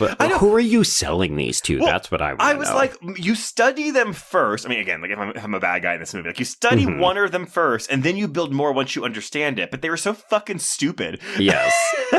Yeah, no, 100%. Like, I know we have that scene with Dr. Wren earlier where he says, well, we're not Weyland-Yutani, you know, we're going to do this right. And you can tell it's really just an updated version of the same stupid fucking people who think, oh, I can take a living creature and control it. And this movie said, Jurassic Park said no, bitches. 100%. Actually, there is one line of Whedon's that I actually do really like, and it's earlier in the mess hall scene, because it's, I think, when Wren first meets Ripley, and he tells her, you know, oh, no, we're the military. We're not some greedy corporation. Mm-hmm. Yeah, and you're just like, oh, 6 of one, half a dozen of the other, baby. Yeah, so we try to prevent them by using our liquid nitrogen gas. No, it's too late. These aliens are totally like, peace out. And what does Brad Dourif do? He walks into the cage room to look down the hole. And he gets got. Surprise, I guess, when he gets got. Yeah. And then moments later, we've got one of these nameless grunts who comes in. And I do love the fact that it's like, hey, Francois, guess what I got to do to this idiot? I'm just going to hit the button. Oh, look at him. I'm going to Jason X him. Oh, we do Jason X him. We never get to see what happens to Brad Dourif's like little bald-headed partner. Yeah. Oh my God. Can you imagine that relationship where like they're trying to fuck? And she's like, oh, get him in. I think you're such a great scientist. And he's like, lady whose name I can't even remember. I'm really thinking about, Francois. Like you know that get him in is like the only way I can get it up is thinking about that alien queen. 100%. Which again, much weirder movie, but would have taken more of it. Truly. You know what? What we need is like a Cabinet of Dr. Caligari situation here where it's like, can we just get a Gediman version of like, okay, so I'm just jacking it to these aliens and then I'm going to a boardroom meeting with Perez talking about like military shit. They're throwing those grenades. God, yes. Okay. So, yes. We discover that things have gotten pretty bad, and I do like that we get this one weird line. Again, it's world building in a way that doesn't ever pay off, but it tells us that, you know, things have happened between Alien 3 and Alien 4, because a call says if those things get out, they're going to make the Lacerda plague look like it's like a fucking picnic or something like that. Something like that. And I've always just been like, what do we think the Lacerda plague is? I know. I to the point where I even Googled it to be like, what? Because I thought it was a real thing. And it's like, no. It's on the Alien Wiki. There we go. Yeah. Any speculation? Anything interesting on there? I saw some speculation from some people saying, oh, maybe it's related to the engineer pathogen. And I was like, well, that doesn't... Maybe, I guess, but I don't know. mean, that's a stretch for the fandom to speculate, but I could see it. Yeah. Oh, a fucking square dance was the comparison, by the way. Oh, thank you. Yes. Also, square dance. Square dance? I know. Like, what? Like 200 years in the future, we're still talking about square dances. Okay. So we do realize the situation is almost immediately out of control. So we begin to cross-cut. So we watch as Father evacuates the ship. We see Ripley escape from her cell because the aliens are trying to break in. And we also see Reese construct a gun from various parts of his chair to blast an alien. And I mean, I know that it would hurt him, but he doesn't feel it when the acid drops on his leg. But that close-up of it just going behind his ear. Oh, I know. I know. We don't even see anything. It's just like, oh, that would be so fucking painful. Yeah, I felt it. Like yeah, there's a hole in your ear now. I mean, another one, but yes. Mm-hmm. Yes, a non-useful one. So we get this sequence that you alluded to earlier with the CGI alien, but I mean, do we need this sequence of Perez throwing the grenade and watching the grenade as it goes down the ramp into this escape pod? No, but I still love it. So yeah, for some reason, like this shot, because it's a CGI grenade as we're like moving backwards and like we're following the grenade into the lifeboat, and like yeah, it's very showy. It doesn't look great because the grenade is very CGI, right? But for some reason, like this is the one shot that I lives rent free in my brain from this movie. Mm-hmm. Yeah, because I remember thinking the first time, oh wow, that's really daring that you would throw a grenade into there, because if it went off too early. And, you know, it's very fun where it like kind of like the basketball hoop, it just goes around the rim and then it goes in right at the last minute as the door closes. Mm-hmm. And then we get to watch as this escape pod goes out into space. And I thought, oh God, what if it had gone off too early? It would have blown up the ship or something. But we can see that Dan Hedaya actually has the button. So he's waiting for it to get clear. Yes. His death is kind of fun. I wish we got to see the back of his head, but it is amusing to watch him just pull a chunk of brain out. Yeah, see, this is, you know what? I think this is the other problem that some people may have with the film is that instead of going for the horror or the scares or the atmosphere, we do stuff like this, which is definitely a comedic beat. Because, I mean, Dan Hedaya is Dan Hedaya-ing. Yeah. Dan Hedaya-ing. Yeah, he's just having so much fun. Like, he is a caricature in this movie, and it's very enjoyable to watch, to the point where when he looks at his own brain piece cross-eyed, yeah, you're just like, yep, that's the character. Yeah, it's pretty fun. But yeah, I get how in an Alien movie, maybe a little tonally out of place. Mm-hmm. Yeah, so I think for some folks, this is just too wacky, and it's not scary, it's not actiony enough, blah, blah, blah, so... Yeah. Okay. So in what I think is probably the closest we get to original flavor Alien, like when you mentioned that Jeunet wanted to see, you know, how certain setups had been done and that kind of thing. This bit with Elgin wandering by himself feels very original Alien to me. Yeah, I kept trying to figure out when he died, because I was like, I know he doesn't make it to the end. But of course, in my mind, I was thinking it was just Ellen and Call. Yeah, right. but yeah, no. I do kind of hate that we do two of the greats getting pulled out from under us. First here with Elgin and again with Ripley later in the film. But I mean, it's a bit of a callback to two, but again, this feels a bit like a Chekhov's thing, right? Like, we're going to set it up here because you know that the aliens can get under, they can pull out grates under people, and then it pays off with Ripley. But I can understand if it doesn't always satisfy. I didn't even think about it being a copy of Bill Paxton's Death in Aliens, and you're totally right. Now I'm kind of like, ugh. Oh no, I ruined it for you. I like this. I feel bad. I mean, I really like Michael Wincott, and not just because of his goddamn sexy, raspy voice. I think he looks really good in this movie. Oh, yeah. Usually he has like long, stringy hair, and it's not very attractive because I don't love that in men. But he looks really good in this. And for him, like, you kind of get a Dallas vibe from him. So you think, oh, he's going to make it far, but he'll probably still die doing something heroic. And instead, it's just this shit death where, yeah, he falls down and he gets his back blown out by this alien. Yep, he sure does. I love back. I wrote he got tongued, but yes. You know what? Both appropriate. And this is when Ripley makes her introduction because, of course, yes, you know, Hillard finds him. Oh, it's so sad. And we care, I guess. We're supposed to care, but I love the shot of the gun coming up through the hole into this alien's mouth. It's like, oh, Francois, what is that? Oh, it's something so cute. Like, oh, I've lost myself. Again, this is also a very funny beat because but what I like about it, though, is that it starts suspenseful because we're following this alien and it's slowly moving its head towards Elgin, and we're waiting. Oh my God, what's going to happen? What does he see? We think maybe, I don't know, Elgin somehow is still alive and it's going to kill him again. Yeah. But no, then a fucking like gun barrel just comes out of his chest wound and just blows this thing up. And it is so matter of fact where we go from gun explosion to this thing just going on the grate. It's like, oh, just that easy. I mean, again, back in the first Alien, it took us an entire final act to figure out how to kill these things. They were so difficult. And here it's like, oh, single gunshot. Yeah, just shoot you right in the face.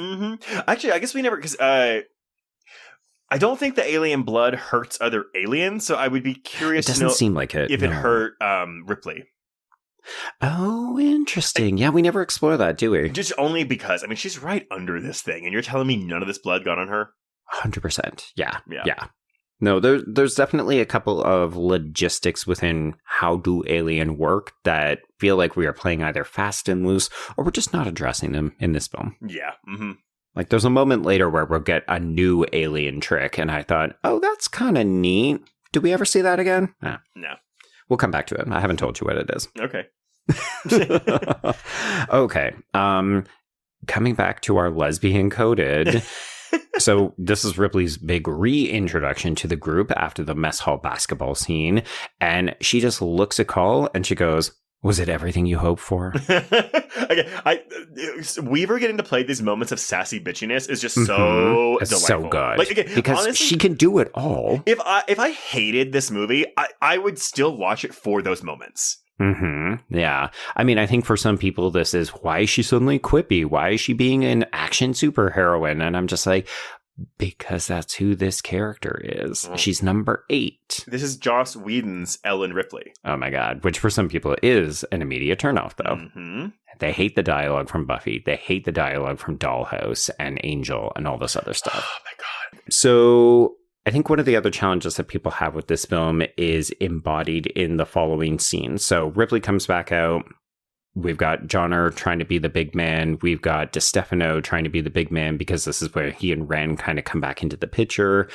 And it's a lot of scream yelling our lines of dialogue and people trying to act big and macho. And it can get a little grating at times in this film. I agree, but I don't think it happens enough because we do kind of whittle. I mean, because we go from this to, we'll get the clone room, what we'll talk about, and then we go straight to the water. Oh, we find Leland Orser, then we get the water room, and then really half the cast is dead after that. Yeah. I think it's just more like Ron Perlman is kind of set at one level, and then we've got Vries, Pinot is also frequently just, I think with him, I don't know how good his English was before this film. Some of his line delivery gives me that person who's like learned it phonetically, but they don't always maybe know what it means because it's either that or just like I'm unaccustomed to the way he talks because he says things like Ripley and I'm just like, it's Ripley. Like he's always got like, I truly just think it's like, it's a French way of learning English and he's saying the lines slightly differently than I expect them. But some of his dialogue, I feel like he and Ron Perlman, they give a lot of yell. They do. I will not deny that. Again, like, and Christie, actually, if we're being honest, like I think that Durnan is probably the worst actor of this bunch. But maybe it's also just because Christie doesn't get anything to do apart from his cool gun arms. Well, and that's the thing is, again, like these aren't characters. Yeah. All this to say, there's a lot of those people yelling in this particular scene, but we do figure out, hey, the ship is moving because it's going back to home base in an emergency, which is Earth, which is apparently a shithole. Okay. We will discover in the extended cut that it is, in fact, a shithole, but it's just a very weird, like, oh, okay, that's a bizarre thing to say, but sure, we'll go along with it. Yeah. And also, there's a lot of aliens because Dr. Wren confirms that there are 12. Technically, there are 11 because Perez blew one up. We didn't single this out, but maybe we have an Aliens or Alien 3, but I do want to highlight the fact that because this is kind of the last Alien film where we get like men in suits as aliens, because we don't get that in Covenant for damn sure. Okay, so I guess Romulus gives us more men in suits, but the Ridley Scott ones do not. And so this is Tom Woodruff Jr. who is in the alien suit for Aliens, Alien 3, and this. He also played Goro in Mortal Kombat. Oh, really? That's kind of fun. Yeah, so he if you look at his like filmography, like from like the mid 80s to mid 90s, he's like always the man in the suit. Love it. Yeah. What a fun little moniker to be. He plays Pumpkinhead. Oh, okay. Dude must be very tall and skinny then. Very much so. Okay. I guess we didn't have a Hungarian basketball player like we did in Romulus, right? Not at all, no.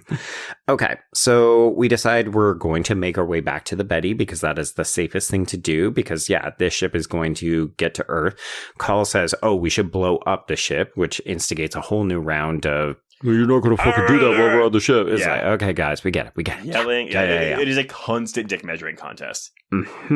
Yeah.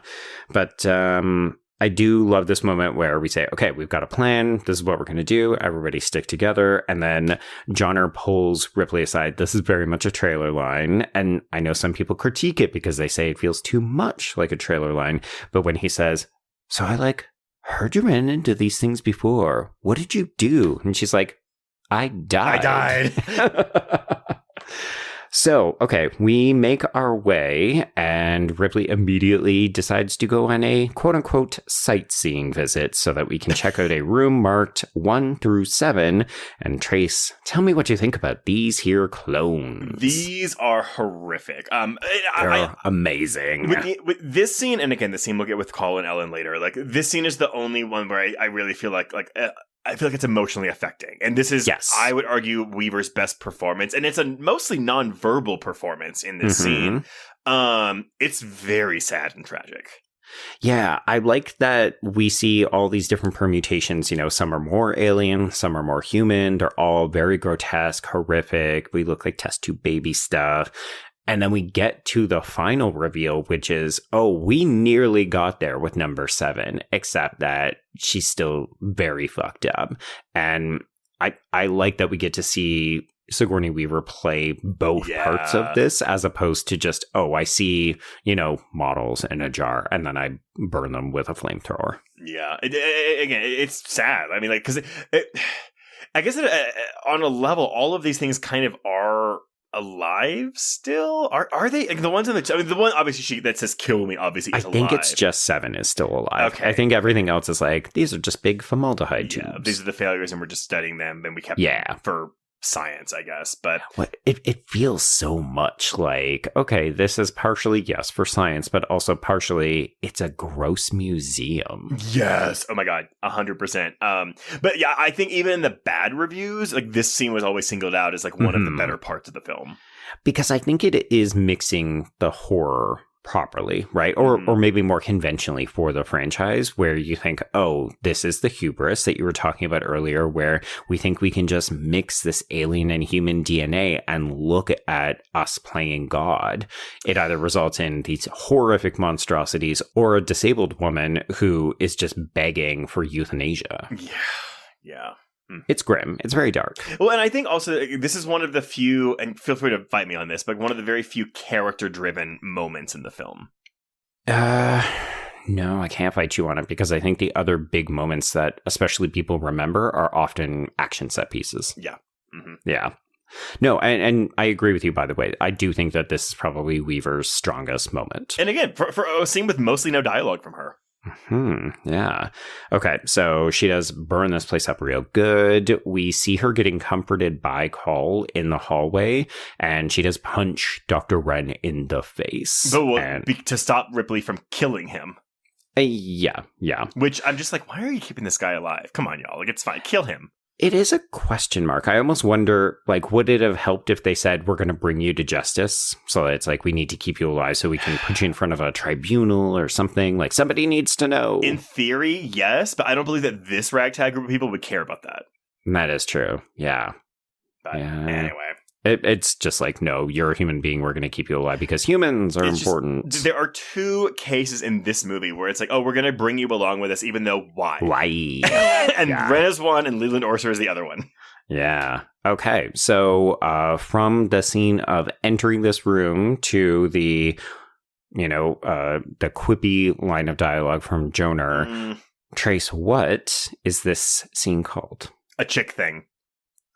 Oh, so close. No way. What is it? It's called A Waste of Ammo. Oh, I literally wrote both of those in my notes because I thought it was so stupid.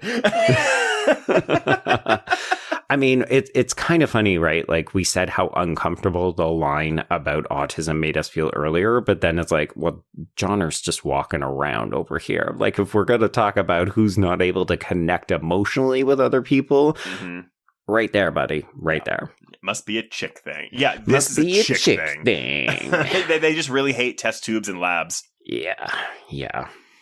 So let's go to our next stop, which will be the dead human cargo place where everybody is gone. Everybody is chest bursted except for Larry Purvis, who I think we say his name once in this entire movie because, of course, we just wrote him down as, it's Leland Orser from Seven. Which, again, logic question. Like, how is he not been chest bursted yet?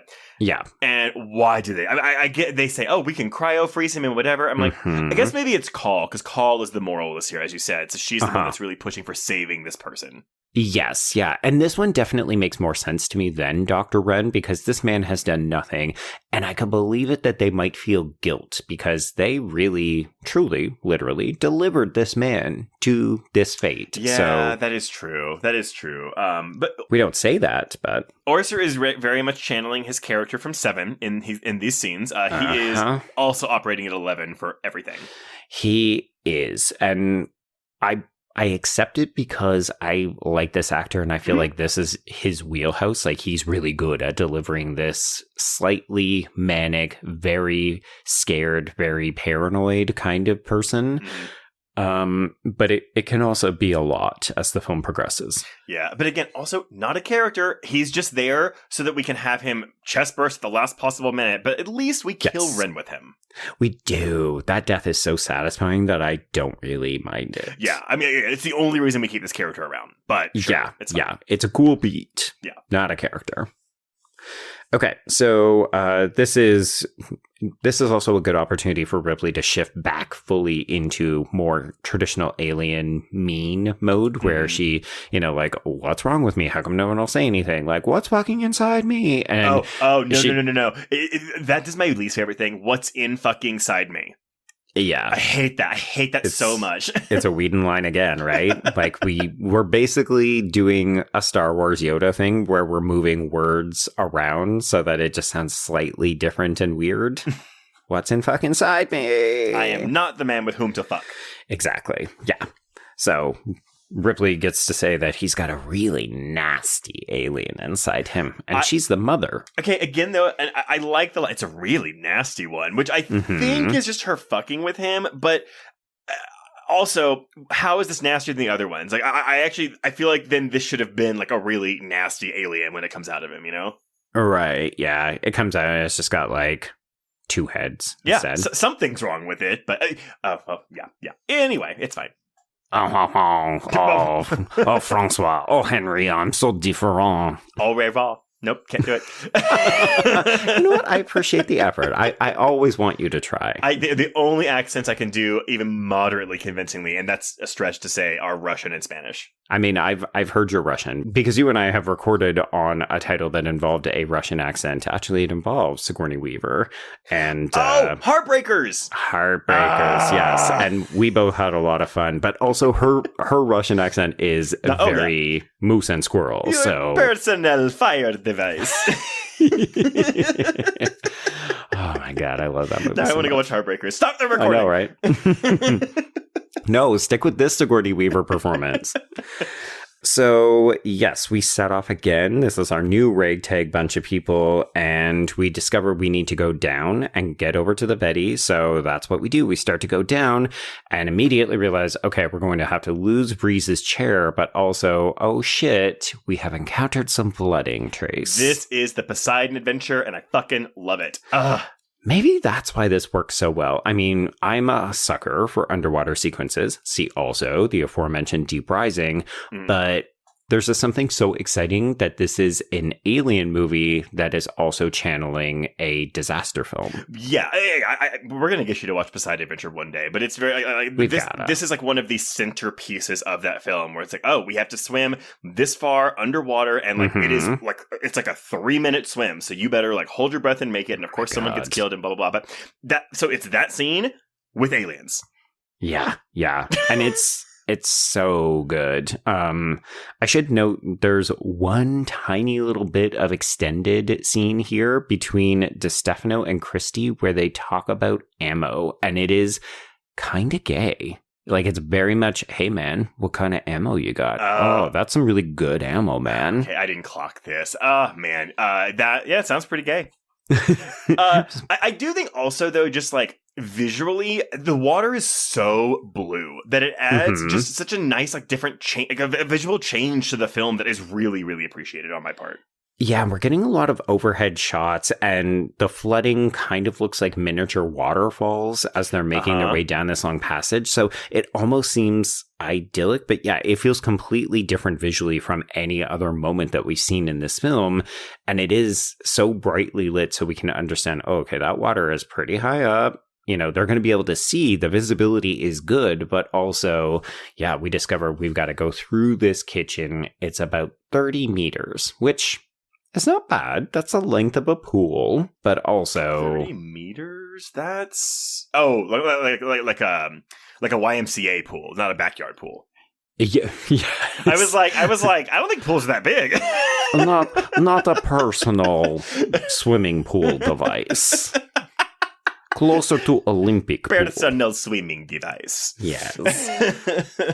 Okay, so everybody takes a deep breath, and of course, Hillard goes home last, so we know she's going to bite it. It's just a question of when, not if, the alien will show up. This is definitely CGI. It's not a man in a suit underwater. Well, the funny thing is, though, again, on the 30-minute featurette they have on this fucking swimming thing, they show so many tests of them in a personal swimming pool, like a backyard pool, using the models of the Xenomorphs to see how they're going to swim. Oh, really? I do like the way that they move. You know, they've got a very, like, dolphin kicky kind of motion. It looks effortless, whereas you see all the people, and most of them are okay. Hillard, the minute that she gets scared because she realizes, oh, I'm definitely about to die, she is flailing in the water. Yeah. And you're just like, girl, that is not going to cut it, because that other thing is fast as like a crocodile. Well, it always reminds me of that line in Deep Blue Sea where Michael Rappaport's like, the average human swims 2 feet per second, but the average shark swims 50 feet per second. And yeah, right before Hillard like dives in the water, there's actually a really cool, I think it's a crane shot almost, where like the camera, it almost feels like the camera is the POV of a Xenomorph, so you think it's going to get her as it's coming down. Yeah. But I'm going to tell you right now, though, in this scenario, ain't no one putting me in front or back of this line. Right. Yeah, it's like when we were talking about Squid Games, where they had to do the crossing on the glass bridge. It's like, I don't want to go first, and I don't want to go last. Well, actually, in that game, you do want to go last. You do want to go last, it turns out, yes. Yeah, but yeah, no. In this one, I was like, oh no, come on. Like, whoever's last is clearly going to get grabbed. And grabbed she does? Grabbed she does, yeah. I agree with you that this is a bit underwhelming because there's no blood. She just screams and she gets dragged away. But I think it's so effective because it feels like it changes into slow motion. The sound is not there because she's screaming underwater. So that makes it really horrifying. And we get this shot where Ripley just watches her and her face is completely impassive. Like, okay, that's just another one gone. Well, and she's doing this kind of head sway thing, which is what the aliens were doing earlier when they were thinking about when they did kill the third one in the cage. Yeah. I also don't know if you noticed this, but the way Ripley swims is like the dolphin swims that the aliens do. It is, yeah, when she's the last, because of course now she's at the back of the pack and the aliens are coming back. We discovered, that I do love that the scene initially you think, okay, well, they just have to get through this water part. Oh, Hillard was sort of the bait and now we're fine. And then we discover, oh no, there's another part to this because we can't break through the crunchy creme brulee top of this. Oh my God. This is all like practical set work and it looks so cool. So good. Yeah, this looks great. Yeah, I love the scene of them breaking through this crust. And then, yeah, we immediately realize the danger's still not fucking over because it is a trap and there are nothing but alien eggs waiting to burst. That is something, actually, I think one thing this movie is missing is a face hugger sequence. Like, I know we get this here, like a Ripley gets one on her. It's half and half. Yeah, I mean, again, I just, like, similar to how, like, I'm always like, oh, I just want something to match that kitchen scene in Jurassic Park. I want something to match in Aliens, the face hugger scene in the med bay with Newt and Ripley. I feel like the problem is that they don't think that they can do it better or differently enough to justify it. Like, this movie feels as though it has made a specific determination. No, we're not going to do a traditional face hug. Like, we'll show the egg opening for the first batch of people, and then we'll do this bit with Ripley, and that's it, because we're not going to be able to beat 1 through 3. Yeah, I mean, and that's a fair assessment. I still want a face hugger sequence. Yeah. Yeah, no, I think that's fair because it's part of the franchise. It's the lore. It's what we expect to see. And it's really, like, the facehuggers are not super present in this movie. Yeah. Mm-hmm. But, I mean, that's why we maybe get something in Romulus where we do get to watch facehuggers swim. That is true, actually. In a flooding room. Good point. Good point. Man, I don't think we even clocked that when we covered Romulus on the Patreon, did we? No, because we were very focused on how the... it's not called the newborn in that movie, but whatever that thing is called at the end, it was kind of like, oh, we're kind of like fixing, quote unquote, the newborn from Alien Resurrection. Yes. Yeah. Yeah. That's interesting. Okay. Yeah, so we do manage to make it out. We realize, oh, it's a trap. We have to go back down under. So we get the second shot from Christy where he like is going to make a ricochet thing. It's all very spectacular slow motion explosions. And then everybody manages to make it up just in the nick of time. Yep. And then we have a ladder climbing sequence, which I love. Yeah, shades of Deep Blue Sea. If only the ceiling was on fire, right? Oh my God, right. But actually, well, now that I'm thinking about it, because the Deep Blue Sea script started out as Jurassic Park, like ish, but then as the rewrites went on and on and on, it became more and more like Aliens. And yeah. So now or Alien, I'm sorry. So now I'm kind of like, oh, like, yeah, that's a ladder sequence. Maybe they took that from Alien Resurrection. Who knows? I mean, I think these are all classic staples of either disaster films or like alien films, creature films, and that kind of stuff. So I think it's just like when people talk about this film, even if they talk about it derisively, almost everybody will say, oh, but the swimming thing. And I think in part it's because it's also 3 different set pieces all mashed together. Yeah, that's a valid point. It's just very, very exciting to watch. And then we get this double cross, unsurprisingly, by Ren. But it also is that big moment. Like the first time I watched this, because I saw this in theaters, people gasped. Like, oh, really? Because it was late enough in the film that you thought we could just kill Winona Ryder because we did it with Tom Skerritt. Right. Like the franchise is not afraid of getting rid of a big name actor. Yeah. Yeah. I guess that's fair. I guess, you know, watching this now when I already knew what was going to happen. Yeah. You're just like, oh God. I was like, oh, it's so obvious. But yeah, I don't, because I think, I'm sure the first time I watched this movie, I already knew it was going to happen too, because my cousin was obsessed with these movies. And I think when it came out, like they were doing like the HBO, like making of Alien Resurrection. And like they had like, they were doing making of all of them. Sure. And I couldn't watch the movie, so he was telling me all about them. And so I'm sure I got the whole, oh yeah, Winona Ryder's an android. So I knew going in the first time that I knew that was going to happen. Right. Yeah. Okay. So before she does get shot, we should note that there is... Well, actually, no. She gets shot as other people are still climbing. And then we continue this because the alien swims up and jumps onto Christy because... Oh my God. We are spitting acid into people's faces in this film. But okay, so Ron Perlman does the really cool stunt where he hangs upside down from the ladder, shoots the alien, it's dead, but then the blood looks great. Yeah, looks great.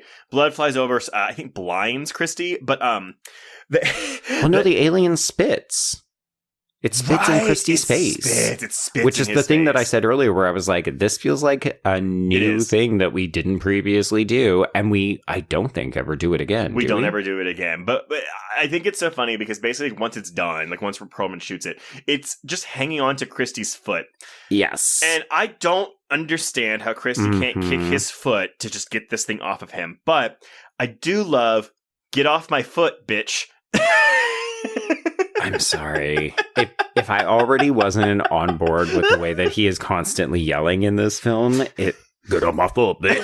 I was like, this is a line in this movie. Okay.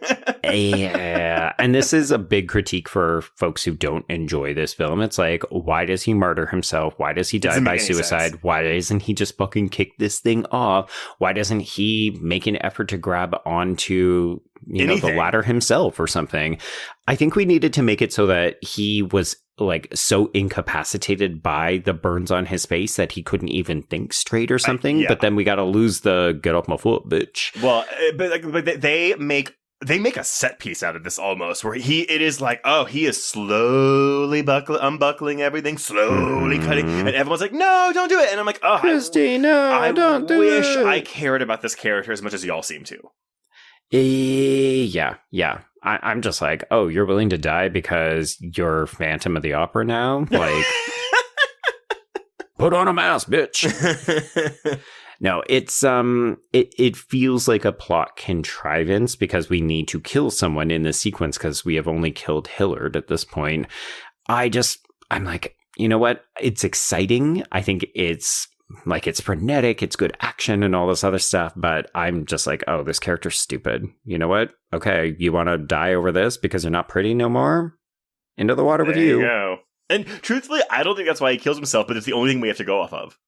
It'd be better if we had made him super vain, right? Where it's like, no, something. I'm a chick magnet. This face gets me all the pussy or something. He's just like, my face! Yeah, like he needed to be like Tom Cruise in Vanilla Sky. Like, I'm just so vain. I can't go on. There you go. That is not what happens. Anyway, yeah, so, okay, he's gone. Reese is hanging on by himself because he's got strong arms, and we are locked out, though, because Ren has shut the door and asked Father to lock it. So we're fucked, and then all of a sudden, Trace, the door opens. I'm a little surprised we revealed this so soon after she's been, like, killed, quote unquote. Yeah, it's maybe, what, a minute? A minute 2 minutes later? Yeah, exactly. It's like, oh, look, Winona Ryder's not dead. Yeah, don't worry. Arguably, the second biggest name on the call sheet is back. She's not actually dead. Well, and she is literally the second name on the call sheet. Okay. Oh, the call sheet? Oh, sorry, the poster. The poster. You no, say call the call because her name is Call. Oh, Call. Oh, my God. Well, she's first on the call sheet. Right, yes. I'm number one. Oh, my God. Okay, yeah, so she opens the door, she lets everybody in, and this is where we get more sexy stuff between her and Ripley, because Ripley is just fingering this hole. Yeah, and not just like sticking her finger in, she's like feeling around the inside of the hole. Mm-hmm. It's very invasive. Like, ma'am, you need to ask for consent before you put people's goo back into their bodies. I'm telling you, I can never get used to the synthetic goo, like the white stuff. Mm-hmm. Yeah, the semen. Yeah. Well, but it's not semen. It's not semen. No. If it was semen, it'd be better. Would it? Yeah. Moving on. She's just leaking semen. Oh my God, she's like a fuck bot. Oh no. No. She's full. Okay, yeah. So one of the things I really like about this, and I think Romulus takes this to the next level, but the minute they realize that she is a synthetic, a robot, an android, everybody's reactions to her change. And like, particularly, I always clock this. DeStefano is all of a sudden like, oh man, I never thought I would see one. I heard so much about this. And you're like, she's the exact same person she was 2 seconds ago. When you're talking like, A, she is not there, or B, like she has no cognitive functions anymore. So we really get a sense of how badly robots get treated as a result from just this one scene. Well, it's probably because they all turned on people just like Ash did in the first movie. I mean, it's interesting. They don't suggest that they're violent. They just suggest that they cause like a huge economic collapse because the robots were supposed to replace human workforces, and instead they just built second generations and then like killed themselves. So, I mean, I think that's part of the reason why we're meant to infer everything is so grimy and dirty. It's because we don't have robots anymore. Oh, I do like that though. Yeah, it goes mostly unsaid, but there are these hints, right? That the robots kind of had this weird turn on each other. They decided they didn't want to do this work, and as a result, everybody had to start working for themselves. You know, the future that Jeff Bezos is the most afraid of. Oh my God, stop. Leave his name out of this. Leave my Amazon wife's name out of your mouth. Oh, sorry. Not because I like him. No, obviously. Fuck that guy. I realize, like, leave your name out of this. Like, it sounds like it's like you're defending the person. That is not what I'm doing. Oh, I thought we were just making a Will Smith joke. But... Oh my God. Oh God. Oh, I can't. Okay, so now that we know Call is a robot, oh hey, that problem where the ship is going to like get back to Earth, we can delay that. Also, we can use her to open all the doors and do all this other shit. It sure seems like we should have had this revealed earlier so we could do this. Well, no, but this is like moving into the climax, right? So we set up a number of problems, and now, okay, we've got a character reveal that will help us get to the finish line. Yes. But yes, I mean, it would be a very different story if we knew that we could use Call in this way earlier.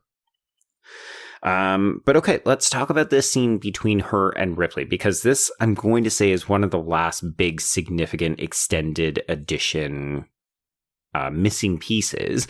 So we go to the chapel, which, okay, we still have religion in this world 200 years from now. Of course we do. But we force Cal to port into the mainframe. She talks about, like, okay, certain things are not usable. This is how much time we have. She speeds up the ship so it's going to crash earlier. We do, I think, say 48 minutes, which is nearly the exact same amount of time as Romulus. Oh, okay.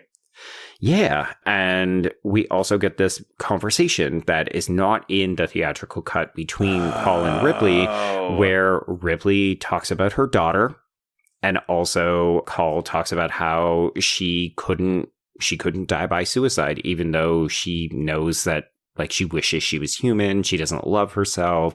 And this is really a conversation about being othered and not accepting yourself. And these two women will come to appreciate and love each other by the end of the film. It really sucks, though, because, this is clearly shortened because of the mention of Newt. And yes. Like, oh, you're still thinking Newt. That's so funny. I'm still thinking her human daughter from Aliens. Well, so here's the thing, though. You can't think that because, remember, the human daughter is the extended edition. And, of course, we don't know whether the extended cut had come out by the time this movie came out. Somebody will let us know. But, yeah, like, it's one of the two daughters, I guess. Oh, sure. Absolutely. But either way, I hate that we are kind of cutting out any connection to Aliens or Alien 3 in this movie. It's just like a weird choice. It's a weird choice, and it's frustrating. Like, I can tell they probably cut it for pacing because it's not exciting. It's just a conversation between two characters, the leads of this movie.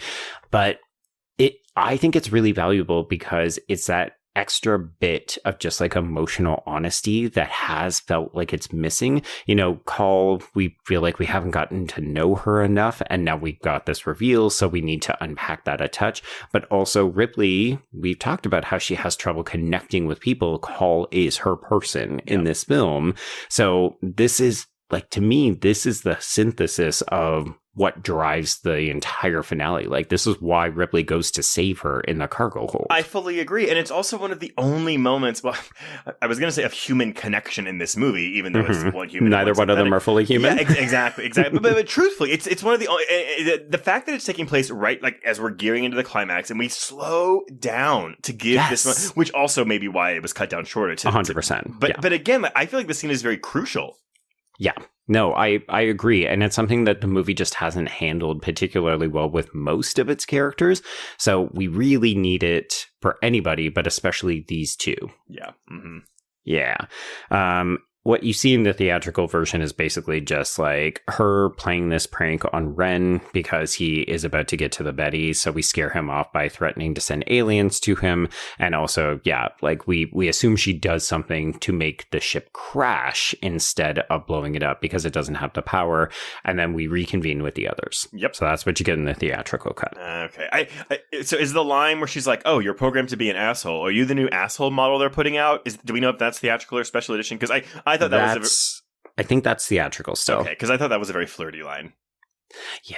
Yeah. There's just a really good moment of connection between these two. And it does feel slightly motherly, but it also still feels tinged with sexuality. Like, we're having a great first date. Okay, but like it continues though, because right after this is when Ron Perlman says something, and Ripley, grabs his tongue, and because she pulled out the alien tongue early in the film, she looks at Call and just goes, "You want another souvenir?" And I'm like, "Oh."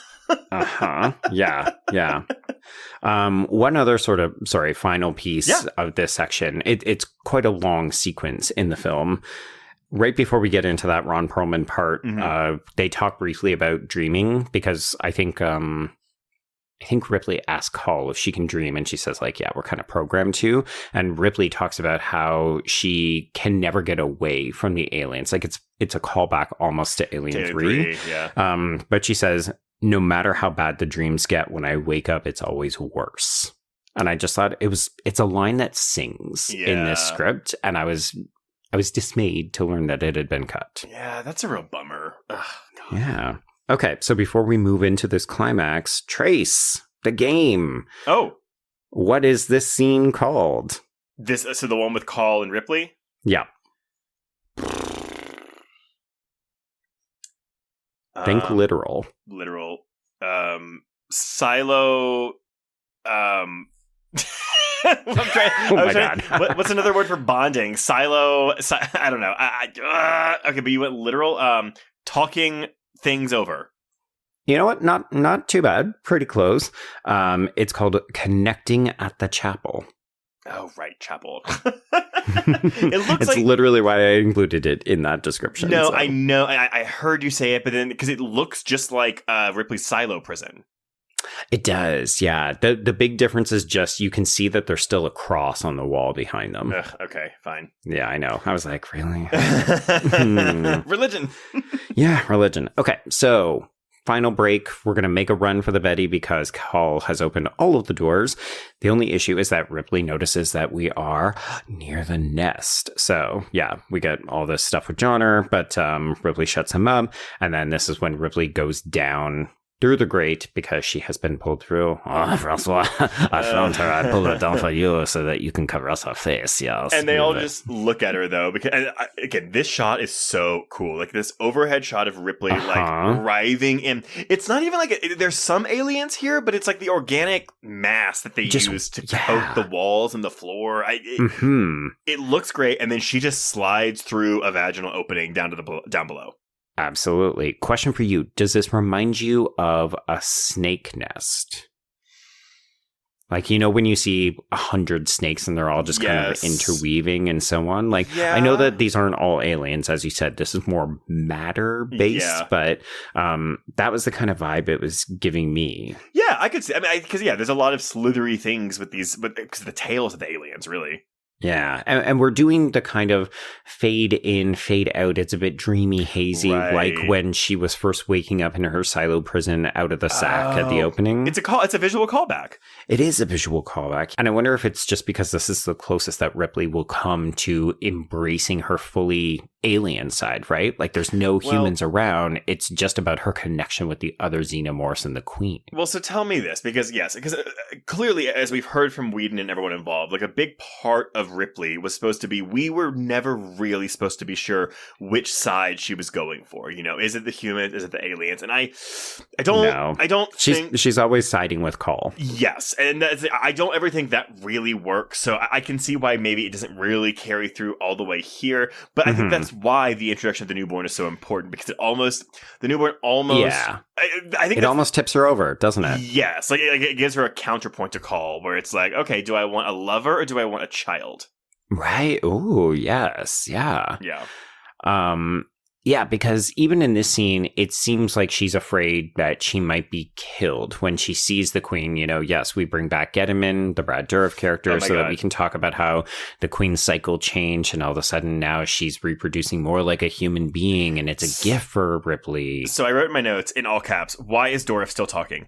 But I mean, he's eating it up. He is chewing the scenery, and it's great. But the problem is he's like scream yelling it, and so we hear Brad Dourif's voice, and I think a lot of us hear Chucky. But I think there's a cadence to his voice when he's being Chucky, where it's like, okay, I can distinguish between Brad Dourif and Brad Dourif Chucky. Sure, it's more gleeful when he does Chucky. Right, but when he is screaming all of this down here, this just sounds like Chucky. Oh, interesting. I didn't get that. Oh, I was like, it sounds like Chucky just yelling at Ripley. You know what? I would watch that movie. Yeah, totally, for sure. Chucky versus Alien. Oh my God. Here's the thing. We have so many comics of like Alien versus Predator versus Pinhead versus Terminator. Yeah. So, I mean, it's not inconceivable in another medium. Inconceivable-ish. That's Sigourney Weaver in Heartbreakers. I got it. It was not your best Russian accent, but I appreciate the callback. It's hard to do a non-existent word in a different accent. Truly. Yes, a made-up word.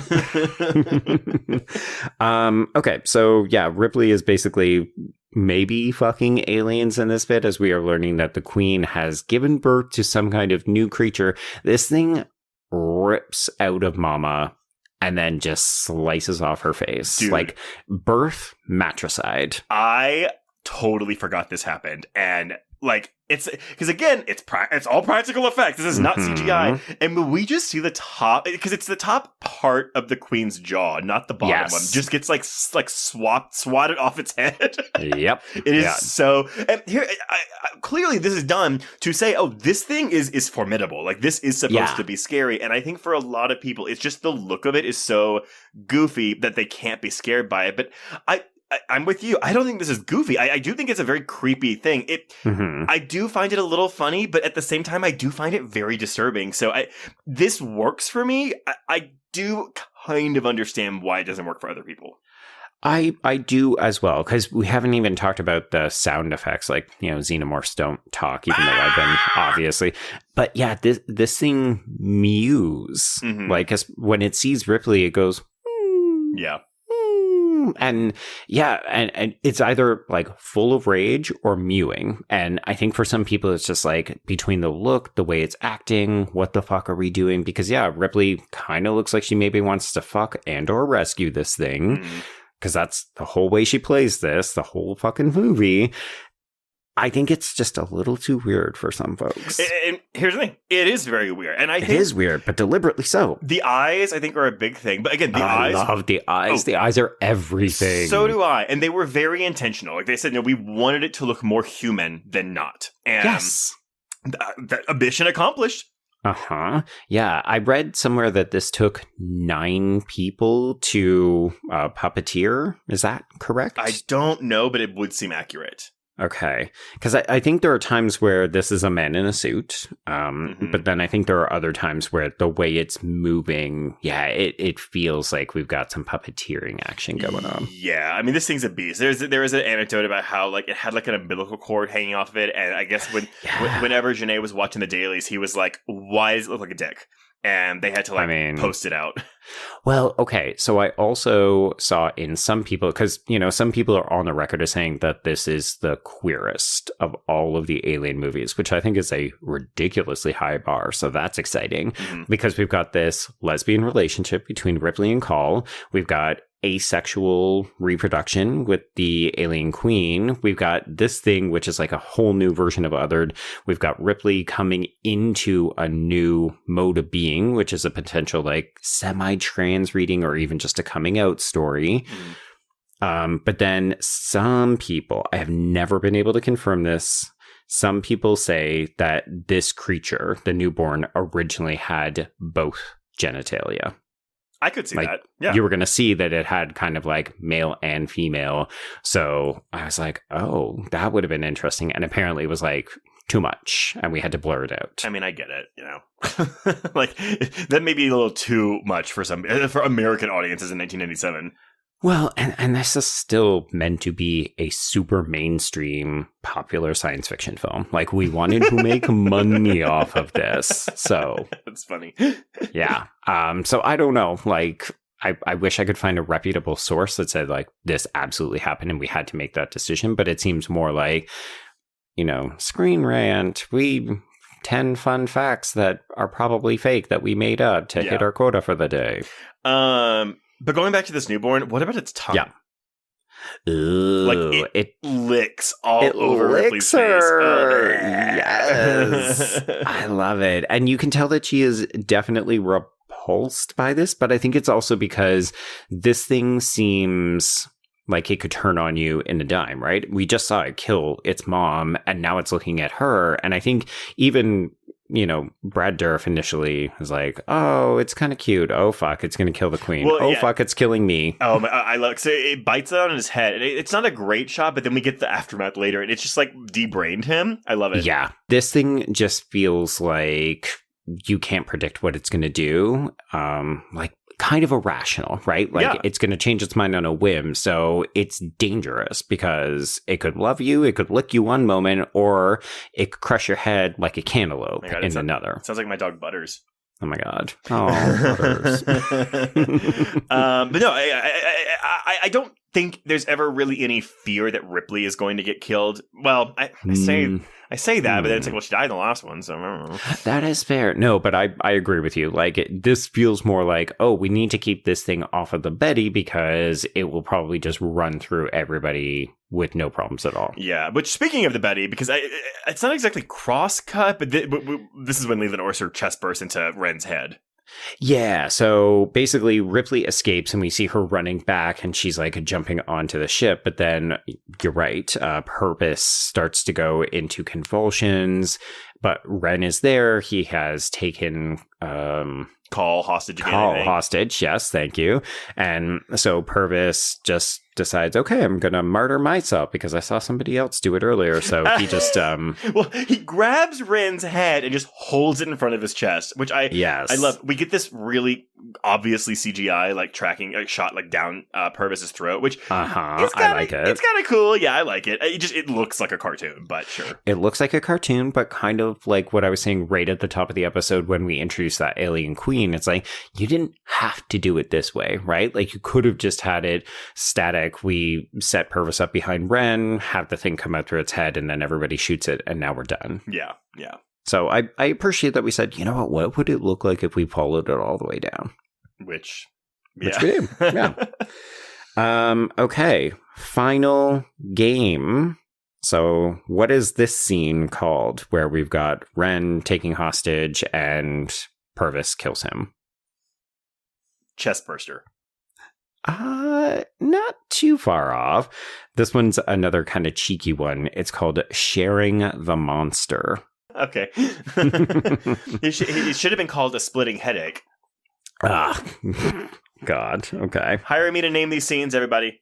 I guess, yes. Is that a whole job? That feels like a part-time gig. Well, whatever. Contract me. Yeah. Willing to work for pennies and or bread. Yes. Okay, so Ripley makes it back onto the ship. We get the funny other trailer line. I thought you were dead. Yeah, I get that a lot. Yeah, really good. And then, okay, it seems like we are ready to take off. The big ship is about to go boom, so we need to get out of here. Oops, the hatch won't close. Something has definitely not gotten onto the ship. I cannot believe they didn't even think that was a possibility. They're like, the hatch is open. I was like, red flag central. I guess we have laid out the foundation or the groundwork for this because we established that the Betty is a bit of a hunk of junk. So the idea that the hatch hasn't closed, oh, I'm always telling you, fix the fucking hatch. Oh, I guess I'll go do it myself. Anyway, yes, of course, this means that the newborn has actually gotten on, so it goes after Call. It also wants to get finger proby, which are just like, ooh, I guess like Ripley, like newborn. Yeah. DeStefano comes back to check. He gets his head crushed. Looks good. It looks good. Forgot he was in this movie, but yeah. Oh, sure. Yeah. You're like, oh, is this the reason why we kept him? Like, we kept Ren so that we could do the chest burster through the head, and then we kept DeStefano so that we could just do the head burster. Yeah, pretty much. Yeah. So Ripley realizes, okay, something is wrong. Nobody's coming back from the cargo hold. So she goes to check it out. Johnner takes over for her as pilot, and then we get this final showdown. So it's Ripley versus the newborn. Well, she caresses it. I was going to say, it's Ripley caresses the newborn, the scene. Yeah, so it's this final piece. Again, if you're subscribing to Whedon's argument, I think you might go, ooh, is she on its side? And for me, I'm just like, oh, she's buying herself time. 100%. And of course, we've seen the acidic blood. We've seen it at least 2 times at this point. So, yeah, we just have a little teeny tiny window and we get a bit of blood on there and it creates just a little hole. And then this motherfucker just gets sucked right out. So I will say, this thing emotes very well. Oh my god! Oh, the subtitles. It's saying, "Oh no!" But like, I have never thought that it was actually saying words. Did you? Because I noticed that on the subtitles too, and I was like, "Wait, are we meant to believe it's actually speaking?" Yeah, apparently we are. Which I never got that until I saw the subtitles. Never got that until now. But man, like, goddamn, if I don't feel bad for this thing, it is so. I find it so sad. Honestly, Weaver's face as she like knows what she's doing. It's like she looks grief stricken. Yeah, like again, honestly, her and this fucking puppet sell the emotion of this thing. 100%. Yeah. And also, I mean, this is fully puppet and it is amazing. My favorite moment is where the guts start to go out and then come back out. I know. Like it spills and then out go the back front. out again. Yeah. Oh my God. It just looks so fucking good. And, you know, I feel like we didn't really get a full shot of it until we see Ripley facing off with it here. And it's got like this sad little pop belly thing so that we're like, oh, wow, those guts have got to come out on the outside for a little while. It's because I think the pot belly was meant to be where the two organs were, the vagina, right? The vagina and the penis. Oh my God! I thought, are you doing an Amelia Perez? Vagina. Penis. One and only reference you will ever get to that movie on this podcast, folks. Okay, so yeah, this thing. The whole body just goes out this tiny little hole. I wish this CGI looked better on the skull because I think it would just sell, like it would punctuate the moment so much better. But I still just think that this is such a fucking great way to end this climax. Oh, yeah. Yeah. I mean, you mentioned Jason X earlier in the film, and it's a thing where, it's the same thing. We're sucking someone out of in that movie, it's a great. But still, it's like at least we see this thing. Like, exactly. Which is great. We don't see that in Jason X. No, and the decision to go with mostly a puppet really does sell it because there is a texture and a weight to these entrails as they are going in and out of this tiny little window.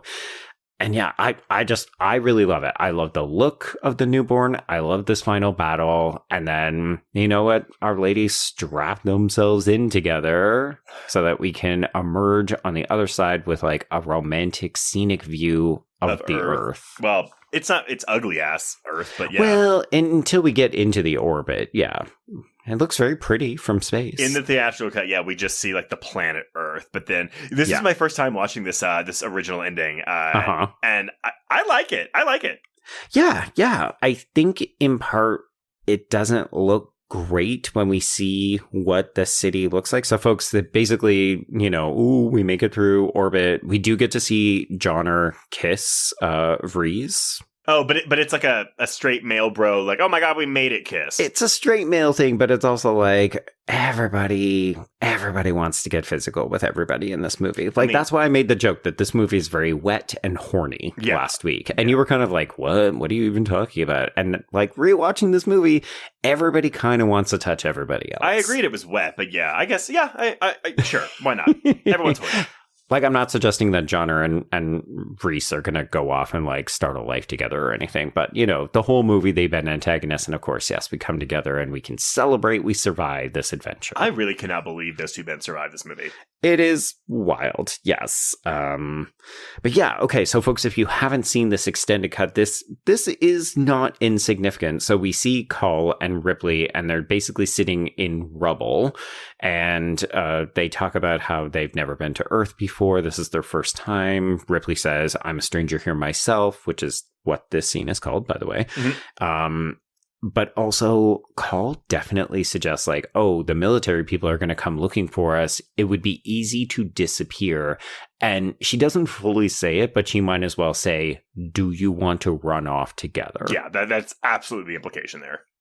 Yeah. And then the visual that we see is that they are looking out over the ruined city skyline of Paris. Yep. There's an Eiffel Tower in there in case you couldn't figure it out. Yeah. And once again, mes amis, I have to think it's because of who directed the film. Oh my God. I did not even think about that. Oh, really? You're totally right. You're totally right. I was like, oh, Paris, that's interesting. I mean, it's one of those things where you're going to do the Statue of Liberty or you're going to do the Eiffel Tower because they're the two most recognizable things. And they can't do Statue of Liberty because Planet of the Apes did that, 30 years before? Right. Yeah. Like, you don't want to be accused of ripping off Planet of the Apes. Which a lot of movies did. Which 100% they do. And then, and then that's it. Yeah, that's it. Presumably, because we never see these characters again in any other iteration, so presumably they ran away to live a happy life together. You know, because we'll always lament the Neil Blomkamp, like, Aliens direct sequel that brought back Hicks and, you know. Oh, right, yeah. Because we nixed that in favor of, like, Prometheus and stuff like that. Right.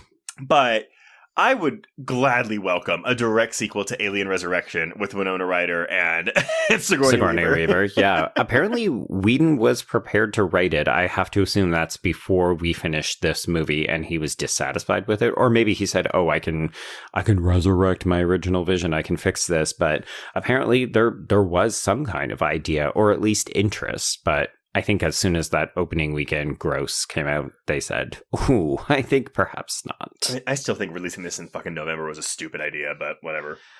I mean, we see that sometimes with counter-programming. Oh, yeah, I know. Like with Nosferatu at Christmas last year. Yes, exactly. But that is such a rare instance when it actually works. Like, I think the reality is that unless it's a Tom Cruise action movie, most people probably want safe family fare or just like more 4-quadrant stuff. Like a sci-fi film over Thanksgiving feels risky. I mean, yeah, it can work, but this, much like Starship Troopers, which again was supposed to be a summer blockbuster, but had to get delayed to November because of its CGI and post-production, like this feels like a summer blockbuster to me. Yeah, no, I understand why they probably thought, okay, yeah, Thanksgiving, this is going to work. But I 100% agree. Like, this is a June, July movie. Either that or it was like, because again, they finished production in January of 97. So they were never going to make a summer hit. And they probably didn't want to wait until summer of 98, you know? But even, I guess maybe it's not horror enough to try to schedule for October, but something. Anything but Thanksgiving, but... It didn't work out for them. Either way, I like this movie. I think it's unfairly maligned. It does have issues. I don't think it's a perfect movie, but I think it's a very entertaining and watchable movie. You know what? I was just about to say that. I think that this movie has huge rewatchability as well. Like, it's fun. The plot is kind of nonsensical, so you can just throw it on in the background and just like occasionally like, oh, we're at the underwater part. Like, cool, let's pay some attention to it now. But yeah, I mean, I just think it's fun and different. It's so different from every other Alien entry. And I gotta respect that. Like, no other Alien movie is out there trying to give me weird French jokes. Yes, or half human, half alien hybrids that look gross as fuck. Right, that we want to fuck. Yeah, some of us, yes. So I don't know. Everyone, let us know where this falls on your ranking, because I am curious. Again, like I said, I was a little bit surprised to see all the vitriol online for this, because I knew it wasn't the best, like the most loved entry, but I didn't know it was hated as much as it was. I kept thinking it was going to get reappraised, where we'd say, oh, it's 10, it's 15 years later. We were wrong about this movie. And it feels like, no, people still actively hate it. Yeah, that's the impression I got with a quick look at Reddit. But okay, well, so before we announce what we're covering next week, some quick housekeeping. If you want to get in touch with us, you can reach us on Blue Sky and Instagram at HorrorQueers. Shoot us an email at horrorqueers@gmail.com. Find us on Letterboxd to keep track of all the films we've covered. If you want to chat with other listeners, please join our new Horror Queers Discord. If you have a moment, please rate and review us on Apple Podcasts or Spotify. And if you want more content, please support the show by becoming a patron at patreon.com/horrorqueers. If you subscribe today, you will get 377.5 hours of Patreon content, all for $10 or less, including this month's new episodes on Hannibal Season 2, Episodes 3 and 4, White Lotus Season 3, Drop, Sinners, and a brand new audio commentary on the Amityville Horror remake for its 20th anniversary. And starting this week, I know I just said under $10, but for $5 more a month, we have added a new Patreon tier, a $15 level. You can subscribe to that tier where we are doing episode-by-episode recaps of The Last of Us Season 2. And these are not mini-sodes like our Chucky Queers. These are like full episodes, so... Yeah. And folks, you won't have known it, but Trace was on vacation, which is why we're only just starting this now. So we will be playing catch up, so you will get more than one recap in a week for the next week. Yeah, exactly. But Joe, what are we covering next week? Okay, well, we programmed this movie because we're coming up on Alien Day. And so next week, we're going to talk about Earth Day. So we're going to check out some foreign horror, Trace. We're going to get Oh, man, I was about to say, we're going to get back to our roots. Ha ha, because, Earth Day. It's funny. I didn't even plan it. But, we're going to go Welsh, and we're going to check out The Feast. Yeah, this is a more recent entry. This is a more recent release, everyone, but probably one that, just because it's foreign, a lot of people probably haven't seen. But this is a Mother Nature's Revenge movie. Yeah, it's an interesting little curiosity, and I'm excited to revisit this because I've only seen it the one time, quite liked it, but I'm intrigued to go through it in depth with you. Me too. Queer director as well, so there's that connection. Yes. Yeah.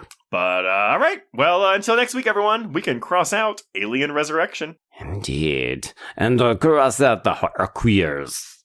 That was the worst one yet. Yeah, that was like Dracula.